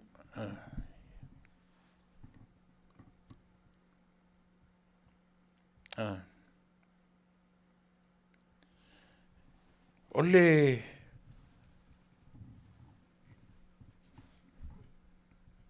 le ai e tele ana pei a whai atu le mea o le tūla i mai o le pa umau lalo ai tā lafo le atunu. Ai ia tala lai whai mai e tau whapea mai e pento atu tutongi ni ai tā lafo. Po ai tā lafo a mai fo ia whai mai o company na whai e la tau lai o lai tupe lai tutongi ai tā lafo. E le o le mea le nā po where me sa wel tupe. Ale ability na mawhai o na tutongi e i talafu. O le mafua anga, ma le malosi anga, na mafua ai o na mawhai o na tutongi e i talafu. O le metau arana. Aisea, ma ai fo ila i ele toi whai se nono ngā tupe. Ele toi loan Samoa, a meo se loan le whai ele 5 miliona lewa ave i tu malo. No. Tau whautala o tau le tāu ale mo le ata mai wha le atua. Ele i toi loan Samoa since the last how many years? Fia tau sanga taruna ele i toi loan mai Samoa. Ele i toi loan, ele i toi no tupe Samoa. E whaatino ai le 5 miliona lea. Matotongi ai talafut. Come on, do your maths. Mai le 1.2 billions, lau ai lalo le valu se lau miliona. Fia lan tupena wal ese within 3.5 years. Ale foto mili poti keep going down. E foi ile li poti tala tupe tusa o le li poti mea fau. O le li poti mea fau ea. Was la loifo se fulu miliona ile aita lafu ale Samoa Airways. What a good news. What a good news. E alu i lalo ai talafu, alu wane i lunga le GDP po tamau ainga, alu wane i lunga malea. ma le foreign reserve. Ia e. O whatasilunga mea na e tifato I lalo la I talafu. O fese malo u whapeni o na whaise mea. I le tolu ma le awhatausanga. A le alawa ko ke pepese kam whaia e oe. E whaaleanga mea. Ka mawhainga ko whaia ia mea isi temi le titi whapea. And yet, you've been there for so many years. Ia oe. From 1.2 billions, I'm talking about billions, not millions. Ale o pa u maulalo I lalo. Te le pa u. Na o te wha tepa tasia o tātou I le mena. Ina ia aua, ni I o e mawhai tala sese. Le si mea matango fia, o mea olo tūla I mai I fioanga. Na o talanoa I la uporkalame mua po le. Na o talanoa I le meo le foi. I le tūla I mai o le whaipule o whenga. Whaipule o whenga, he was a teacher. Whaia onga I vele he's a smart man. Whaia onga I vele lo tia onga.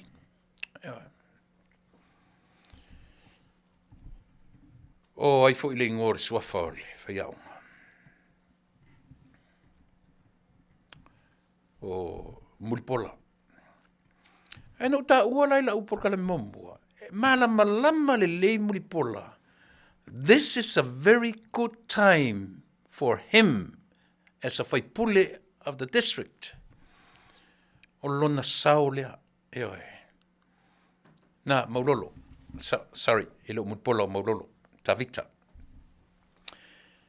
I lau tilo. Malama le lei maulolo. I le tūla fono le na whatope le na whainga. Yeah. Aware o ma iai. So he thought, o le taimi le leilea, e whatope lo me whanua ia. Aisea. Rangwhai le malama le lei al whesua inga o le tumua tutusa o le Supreme Court o Samoa. Ia malea foi. Male land and survey. Malea foi land and survey. Land and title. Al whamsinonga o whanua mswafa. E malama le lei I whete na inga o meielu. Ala len mana ia whamananga e town e pali I town taimalangi. I le la whatanoanga ma I ti le aswana le la. Ona ua whaisi umi le toi sau ia taimalangi lunga, pali I lunga o le e whamanama tulu. Le la whatatu toi whalongolongo I na le la. E sena mana ia. Ua iei le toa I. Ona toe pau aleo si mea e a apa iei le awa.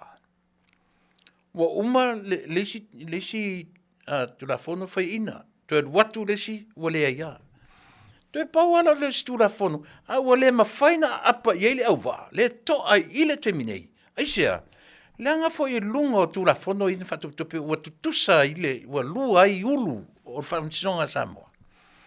E le mawhaina toe kami wetu I se iwanga nā le whamsinonga faulea. E iai se whamasino ua li taia mai le whamasinonga mawalunga as for now. Ele o iei se tatou wafoi. Ele o iei se tatou whamasino whapena o iei. Ele iei se whamasino o li taia mai na te tonu ina le whamasinonga lea. Lea la ua maua I ma le awa I le mele. Esea. Ana le suia tu la fono lea. Lea la fai mai ia pali. Lea ua fautua ina la tu e kapeneta. Toe tilo to toa tu la fono ia. Lea ngai tasi ale au wala e fai meia.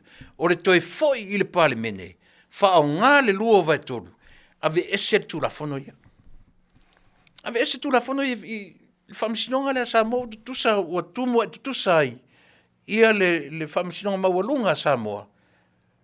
Ma le whamsinonga whanua swafa. ua le mawhai e le au waa na whaatino lo latu nau ta inga i o latu whanua ma mea tato ma lo latu wa ia ta tau. Ua le mawhai na whaatino ina, aisea, o le ai ia ta tau wha le whaavai o Samoa e le whai e lalo tu la whono whanun sofa. O le ai ia ta tau o le whaavai o Samoa pa wale o tu la whono e lote ai. O le whaamsinonga maua lunga a le malo o Samoa. O le tom whai se mete mene. Eisa, e fwoi mai tua tam whai mai le awa atu e a apa mai tu la whanfaulia. O le mwhai. O le ai seisi, se whaamasino li taia pau na o tangata kori whai i le mele. O le ale lui le a mai motato. Se ia vanga na ua toe fwoi. Tangata o tato nu male pale mene o Samoa. E fina wina le mele. O le ale mea. Le lua vai tolu e ave se te tape le tu la fono ina fa nati lo na fainga. Ma le RTRA 08. Ewe. Na fasili le ngali foi le ia Tuilaepa. Tio le hai vinga le se mang fai me yo le ave se tu la fono le se tali Tuilaepa. Te lo tali Tuilaepa. Ia. Wole mana ia ko ke Vale ai fu ka ko. Ewe. O le ale tali na ta umaina, kiurti. Musu fam tala i langa sa o mele fina uto i tatu. I say, all of a sudden, they removed the customary lands off the turafono. And why they put under in the first place. Le tatu mataitu, yoe, matatu vava ai iai matutoa. Ina ia mawhai o na malama mea tatu te whina wina. Leo o tano atu mea whanua ato e whai mai whanua, po whean whanua anto whai meni whatu whai, o anela whesili le malo, e o atu e watu se proof o le malo na whai e talana. A leo o whai atu, o le SSIG, le langi atoa, o la tona na voicinga ia le opinion lea, o lea, o le whanua lea, e lea se, o le tula whono lea, e lea se tula whono e tali mai ia Samoa in the next 10 or 20 years. Le ai. O le tula whono whato a maua lava lona tula i mai onga i le lumanai after 20 or 30 years. I'm talking about the unborn generations. Eoi. Te mana tua lau por kalame right from the beginning about 3-4 years ago. Na o Talanoaina I lava ile 100 year plan of China. O le Taunu'u ele planninga ni lato mea ile se fulu lua se fulu se fulu fas fulu lima se fulu ona se fulu sanga. 100 more than 100 years plan. Le vano pese le mele. Le vano pese I le mele. Kaka ko pese le. Foi mai. Faua watura utautua ia te oe le mele.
Te fo I tua, talo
of my warrior people. This is the story of all Polynesia.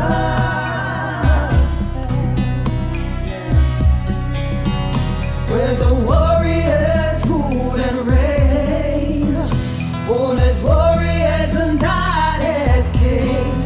Samoa, Samoa, Samoa. I wanna thank you for my freedom. Thank you, Lord, thank you, Lord. I give thanks for a certain destiny.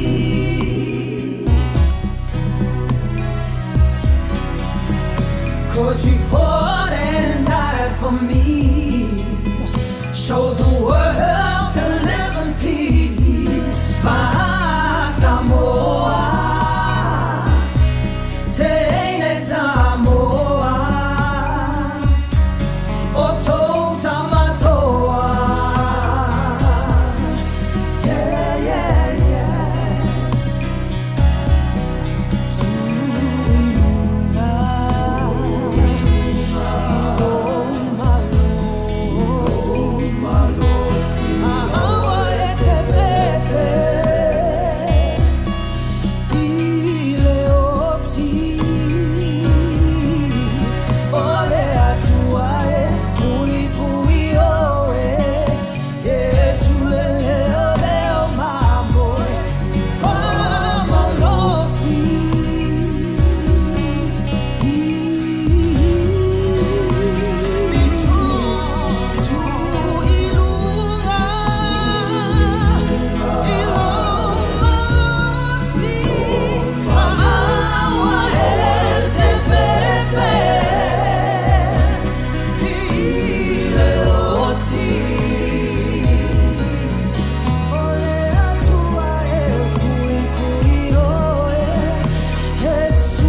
O le ua luasma le minute te ele tu las fumatasi i oe o le weekend o le sfareile ia i mātou i nei. O te whatalawhatu fu inisi fai o na whilo i mai le tatu tautua mana unanga o le nei aso. Se o toi anga i tasi i le pālota, pālota le vevesi ni le tatu pe o le ua tapena le tatu atnu i whenga pālota. Ai o le issue le ua tūra i matemi nei, o mātou nei fafo. Mese tātou nei po diasporas. Le au diaspora le ua tele ina nga i eitanoanga temi nei. Ona o le ua o maile tala o le manatu o tātou i Samoa, ai fafonfonga mandi i Samoa. O tō manatu o tō nei Samoa. Ma le whainga pālu. E tusa o whamtalanga a le usole le whaipule o whaleata tonu. O leo mwhape mai, o le iwa se furu pasene il whatamrisanga o Talanoaina o Mataupu leo taran, iwa se furu pasene le mana o pālota atu i lea tausanga nā.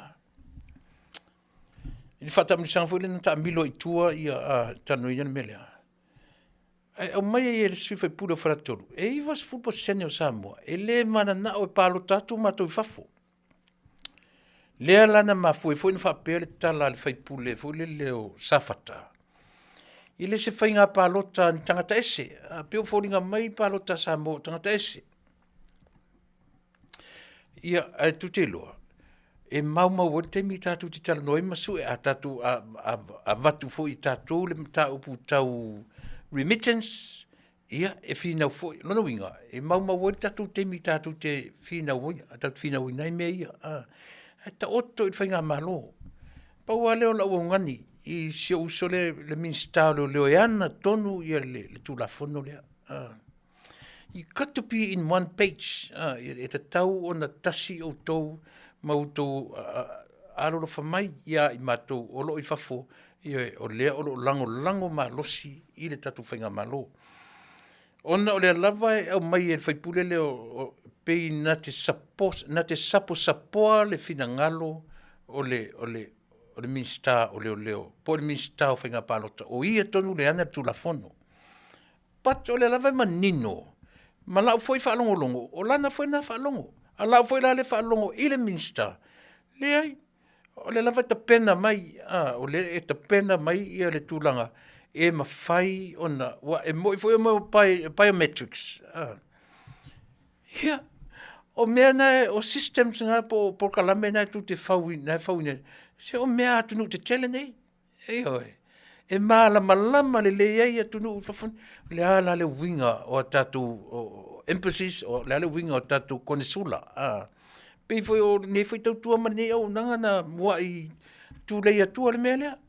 E oi. O le wha o ngā ina konsula Eseese. Japani, Britania, New Zealand. E oi. O whelam. Ngai biometrics, registration, po lea lava le me fai, wha o ngā konsula ia. Wha o ngā ia tatu konsula ia. Mo le fai o tūranga whape. Ina I avoid tele mea o le whioai. I sole. I le va le toe pa I ala utali le melea. O lo uso matua na o te wha matala ia te aure mātara noanga. Le va lele na lat nei po le vai aso elente nei. 2 weeks ago. Po le vai aso. Le va lele na lele atu I Australia. E alu I New Zealand. Wo te ila ana po. One of my brothers is one of the passengers. O te I whamatala ia te awana po. Na lele I le wa lele lea. Na whai mai la le whamatalanga e siuso le mea. E winga ese le mea. Wa te I titi atoa le fia. Luas fulu tosu minute. Wa le la ngona se mea tasi tu tono le wa lele. Le la ngona se mea.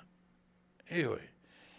Mai ua te I le pa u lalo le wa lele. Pa u sao I lalo. E le tifa e le pa u sao. Nā lana whele leia e matangata I lunga, ma tau le ulu I lunga le siling mea vai atu ai I ato pau ma. O whai atu se usa, e sa o lau talana e tau le I oe. Na maa mai e malo uatari. O lo grandson na maa mai e moli mai au New Zealand. Whai atu sole ka lo whai sole. O le haka ke whai tau watu mo ta Talanoa ai, ma lo uleiloa. Na sa e iai lunga le valele at a time. Oi. Lea le ngole va. Tau mate mai a seri le ngole va. E leo le New Zealand e leo le a fo va Australia. Lea le ngole va. Se va el watu le Middle East Ai fe mi le va e atu tolu le fonga fale le va e to le va tele. Mai ua pe a to le power le aise le la ngona se leo e tasi o le la tou a faitau. Whaatari le teimi e palasi e le waalele, ale o le sami, o se lau elele. Te I le pa lalo le waafu, le pa sao I lalo. Mea lana na whele lei e tangata I lunga, ma teia ulu, le lana leina avesi tangata I le whale mai. Ai ala lau sunga. Me le ai, na maure le fuspau. E oi. O whapea le mu whana I sole. E langa le me vawe o le oti. Leanga le me vawe o oti. Le valele na ai longa le Emirates. E sao. Le ai elo le Emirates. Something like pi uma amatele L. Tupai o le sao le Emirates nga le vanga. Le, masalo le Emirates.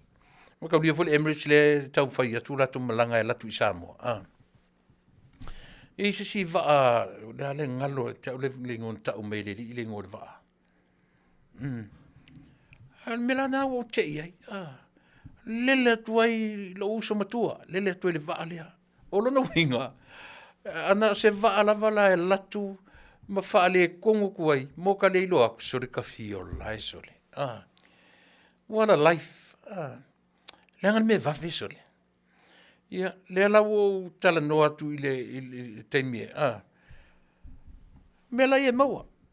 Uto mumusu nei la matu te pālot na Latinum. Ngā kongwala pe awape sao le ngona na ta umedidi ua ngalo e atau. Sao chills. E leo Emirates. E serva ana le na sau news i nei. Au te atala. O le sa wa news mo ta ata tua mo ta malo le loa. O le ilo o so tonu ta o Vale. Hioi. E lele atu Australia e alu i New Zealand. O mela na e te tau foi na malama i ar tatu atunu. E tau fai avoid te le a foi. Le mo le fair way. Ta tia ia le tupe ma le sele ni wa fai ana na sulu solo e tongi le talaf. Tongi e talafu pasese, po la se fai fai. Le mela le la tol Vale le kula me kula nga fapia. Asa iliang se ngalu e fai o tu o nga kula nga lima ma puelo nata. Lausi,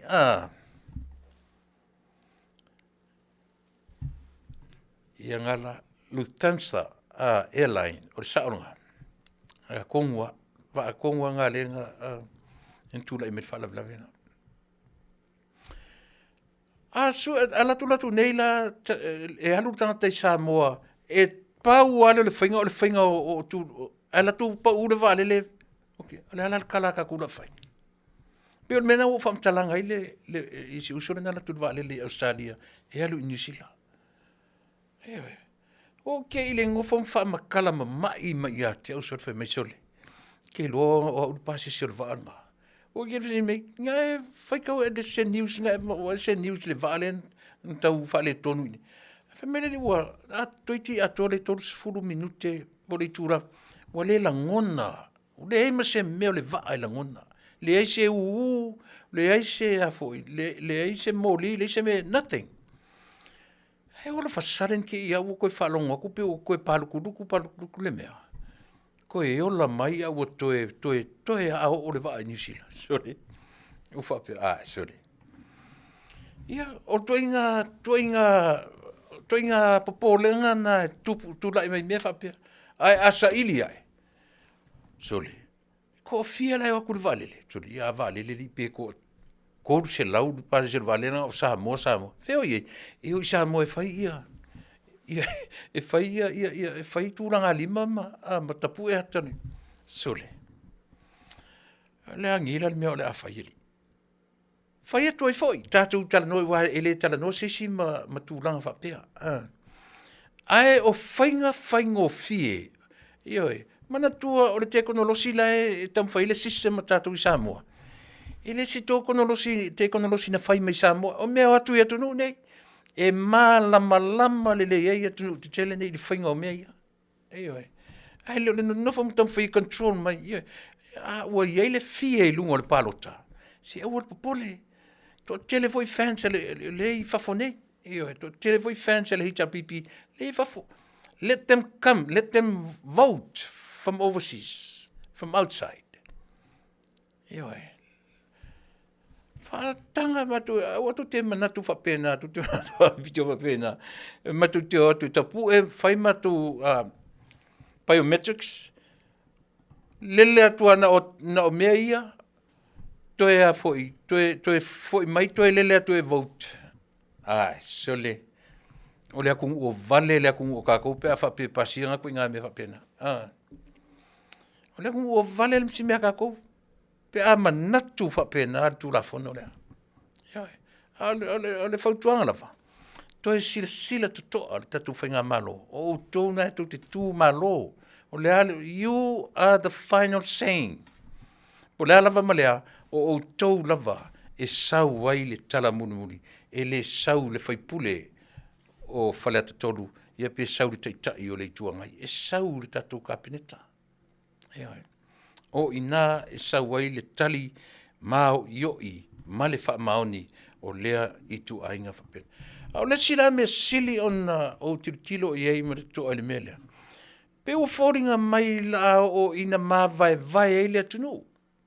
O Samoa i Samoa, ma Samoa i fafo. Pe o lua i tua inga Samoa, ta tia i ele vau Samoa na lua. Noe, e manino lava i whainga malo. A o le Samoa tuto tasi maona tangata pe o fōringa mai whapea, ua whetau wai tangata, mo mosu i tangata ma whapea mai. E le se pālota, vai lopo mamulu ale upulea, olea, o le tangata ese. Ua tau tangata ese ina, tangata pe a whai e pālota atu i whafu. E se hau whapea ili ngangana. Ua ngangana whapea o le au tatu tangata. Ile nei a lausi pālota, ma lo fia tūla i mai e te fia malo i le pālota. And guess what? Even you think only people in Samoa will vote.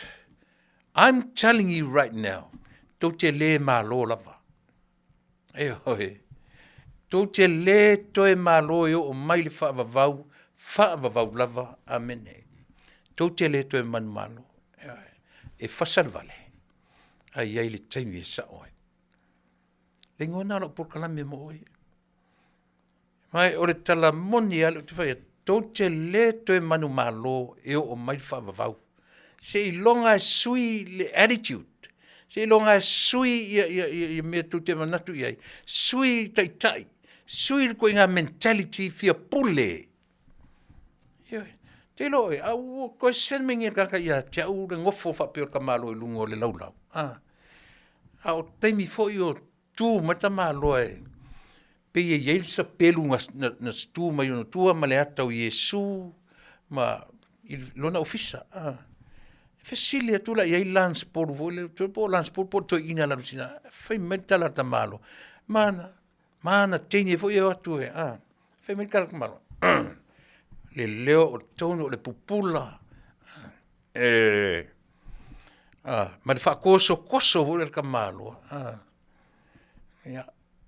O ai le kanga kai musu le whangua. Nga le whaia koa le whakongunga. Ave le whangua. Ai lafu le whatpipui ka whaingaka. Kai minga ka whaingaka. O whaalongo kunga i lo. Ua ki e ia ule meo le ita sole. Moni la vala utala tu lou a whafonga Samoa. Wo mata to toa i tangata. Pe wo tawa ai le sau whai mai e vanga ia wa ia me o Taunu'u kominisi. E fia tau taratasi. E tasi le tala, e tasi le leo puno nou Samoa. Wa ai o tau le melen tu e o i ei tātou Samoa. Tilo to toa e. Tele o te ata i tangata i e whaleanga. Maro la tu tau whaleanga i te au. So te ata i ai. O te ata i ai. E to te loa. E to e palasi loa nei le whainga pālota le la sau. Na tau tilo le i ai le mea. E le to e ngangana. Ia, au le lafo ta pena tu la fono. Le lafo ta pena tu la fono. Ale whainga malo. Ia mo ila tō ni e whaaleanga, ma tau whaaleanga, ma whaaleanga pēr le whainga malo. Ioi. O kare makaukia. Only in Samunda. E tupo mele o le lato le lo i e whaile a batulana, ai ngongofo mai le ofisa leo, mo lia le lo ia a Samuelu. O whenga ku e le omi o kauma whai atu, ia le aluatu le tō lua o i foi. O Samuelu, 5 maleiva charges. 5 maleiva morianga. Ilea. Fa me moria le ngofo ma ave false information. Fa se fa lafi. Sole. Ale la wala tu le lo ia na nafi. Ngafi. Nafi po le solulu. Ale wa falling mai wa ole wa fa alu le fa ku le morianga leo. Ile lo ia Samuelu. Vai le me o tata i ele mele. Only in Samoa. Only in Samunda. Sorry, kafio lai sole. ai afe oti, ka fe ia kungu ki kele ngei ka fe ia kungu ngei ki kele ka ke ngongo foi, ai malama le ia i le system ka ko lai Samoa. Ka fio lai sole. Chris ka lo faisia uo. Chris, ia, sau a fifina wa salo ika, awa ke te le ke fatu safua ia fa ia tu fa vale ko kama ko vale me moko. Ia ko ke vale uma, menga ning ko follow fa pe ka ko muri ai. O pe ma fainga ko faia menga o fainga malo. Chris, ia lenga. Sau I ngofo le mai sanga le mai so faia kua wa onga. Ai le lo se mea. Sau le ka ko le mai ku le lo lima no au vai mai falongo so faia kua la wa onga. Nga. Au tu falongo fa mai o fea fangua ko mai fale nga ia un fa. Le ai o su iau ko nga ko ele moli ele malonga i kimingei o su pe ko ke mawang fa maunga ua fai atu le fainga malo fai atu la uri fai atu fia me fai atu o ko fa o la su nga mele fa maungia ko kalanga ole hate ole SSIT ole latu concern nga fai atu o upu na nga alienation male mockage o le popo lenga na aisa ina o auto fai atu la fono ai tu o i lalo fanua tau Samoa. Simple as that. Manino malamlama. Ai auto fina o pere tala pepelo mar tau falanga na o fea fanua tau fameu matou fatau. O la su e ato records. O su e ento me tu te fa maoni ai. Na fai atu lauri, na fai atu fiame, na fai atu i kapineta, na tau fatau fanua. O su e na tau mautino e la i elea. Ma vane lunga ia mena. O to te mai fa pena, o mai pongi sa fa pena. Au la le ro fa. O la fasili auto. Ai se ana tu o I lalo le LTRA08 ia fanua tau Samoa. Ai se in the first place. Au le ala me o to remove ai. Ia wala ia. Ele fa ngo fie na malamlama. Ia. Ia tatu te whaani ne fua lea tau le manei ele manino. Manei ele manino tatu wata. Watu te tamu whaani nefu. Ia. Fia tatu te misole. Tue sfuma 5 minute tu toe. Tā lo mar sfulua. Tā sulua. Lava fu I malap tautua. Mo oe lea tu. Natu lava lea tautua mo tau. Lea toe su 5 minute I tu toe. Ia ona o leo te vatu isi Mataupu ia. Ia lena. Pe o le li poti lea au mai Samoa nei ai le Afiafi. Ua Samoa la alualu luma Samoa lon tamau ainga to atele le au malanga atu I Samoa. Fatupula ia tangata fai malanga atu I Samoa. Sa atu ta mau ainga I le lau ele I lo tatu tangata. Ia wa ailai. Awala ia tu te toi fai tau esea na I o to uso me tu Faafine mau tu ta mama na e watu sa atu le Manuia. I lo tatu atu nu. Wa ile mana ia. Mana ia. Awa tu te whapena. Langa o le mele pila tau maha vai ai tangata Samoa. Ona e fu mai lunga o tau tai. Ioi. Tau te no nofo matusi e sea ma tau mawhai mai o le pālota tangata ese. Oi tangata ese. Ai, soli. Ia. Lava le tau tua mo o ne fifi. Lea ua, uma o I tānius ma. O I tānius. O kau minius. O I sa, leingi news. Leingi tatu news tanu mai. Ia tata do pese lea, fo I mai. Ia batu vai mulu e tāporo kalame. O se mena whafong.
Eseese Maolo o la Mataupu a elefili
Manuia le malanga Yehova ilo tawa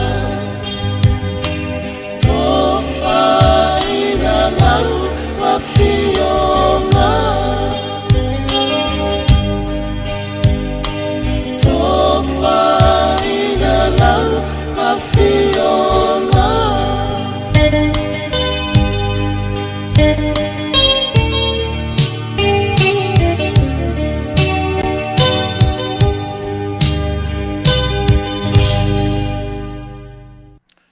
Ia le siufonga matangu fie mana ia nei pese tuaina tia maa ia mo le whaafonga anga ia alu tātou nu toi whaamanatu i foi ia teimi talavou ia mataimi o tātou witi o lota fia pese ia iaso lota fia tama o le leanga whaia o le leo e mtautia le satataleni le loa tusi se pese le anga le leo e o no uso se pese ia ai pifa pena na iota mo moonga na iota mo moonga fia faita ita mtangata pese peitai ia ele manatu le tua e mai mata ita le nata leni ia ole i le manatu te tu ua le tatou no fua ele leia ona o to e fa manatu atu leo a mata pena ia tu Falilo lilo ala mata pena tangata ia faile whainga palota. O lea le manatu o tatou atunu. E nau ina ia whaawau le afoi. O le mea sili le lepe ona u whailo atu. O te whaiua le miliona, langa o le miliona. O le manuia, ele o whapeo o mai ia matu nei le manuia o le miliona. Manuia ai, ala manuia ai o matu ainga. I Samoa. Fai pule ia tamu fai ina ia toa le poloketi. Na lato tu whani mea whapea ile tu malo atoa. Ina ua tauni e oe fai, na oni nai tu pelaitia na lato fai e lato campaign, mono i tangata palota, whaavalea i tangata palota. Yeah, but that's a one-time payment. Pia me vole le masene tatu, it's a one-time payment. Na taimi o le palota. Ai le no nofo fa pele tu malo mai le la kufa ku mele a mai pili o ko fa nga kupu se me fa pe na mo ia Samoa talu mai le fa vai o ni lo lang nei se me fa pe nan tupu le la uta pe na fa le mafau o i la fa nga palota e te palota i le mea e Manuia ai lo tu malo lo nu o tangata uma e wala le whaia le whawhia poto o tangata. Ai le mwhainga ko kongi le pili o nang whangau pe a ka mamai kere ka maiki. O le leo le sau Samoa. First time in history le University of Samoa wa update pili o tamaiti aunga. Wa afford e matua o tamaiti aunga. Ai mai se tamaiti wata mamai ai lima vai matua. O pili universite ele ni pili la Haiti. Na tō mai nei whai mai nā o ngā fua, o tūranga lua, pēa o ngā fua tu na sala le nā. I leni a te olo lunga le universite. E antou tari tonu la i le tāu o le mea le. O le maufule mai tele ta mai tu o le universite, vave no e whainga luenga, le ngā whatia e mātua, pili o universite. Ia lea, le lau ta pēnā wha le mawhauwhau atu oe. Ewe. Me se fui tātou a leo, o te manatua, o te mawhauwhau mai, o te moimiti, e pālota atu whawhonei. Ewe.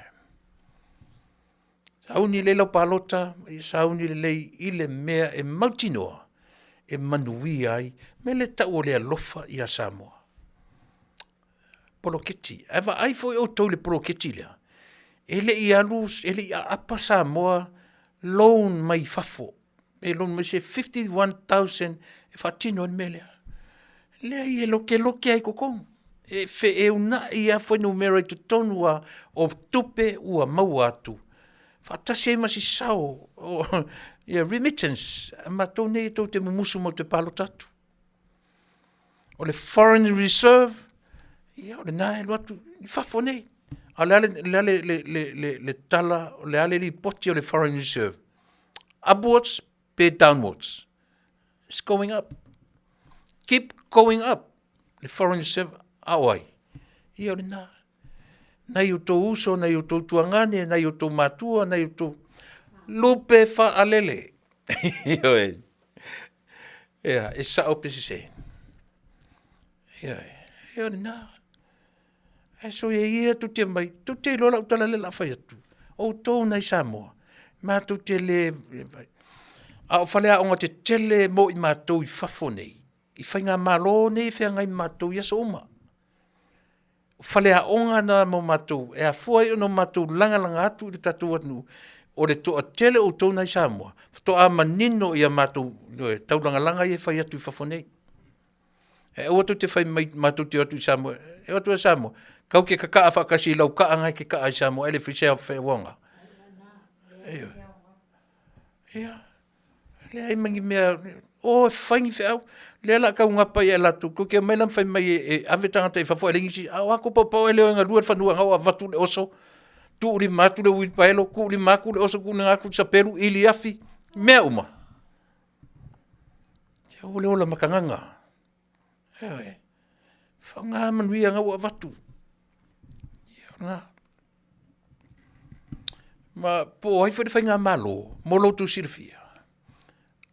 Tuilaepa i tau sanga tēne tōni ei, o tupe na watu i Samoa. Le na whaila tina o Samoa, i lona whai waitaimi.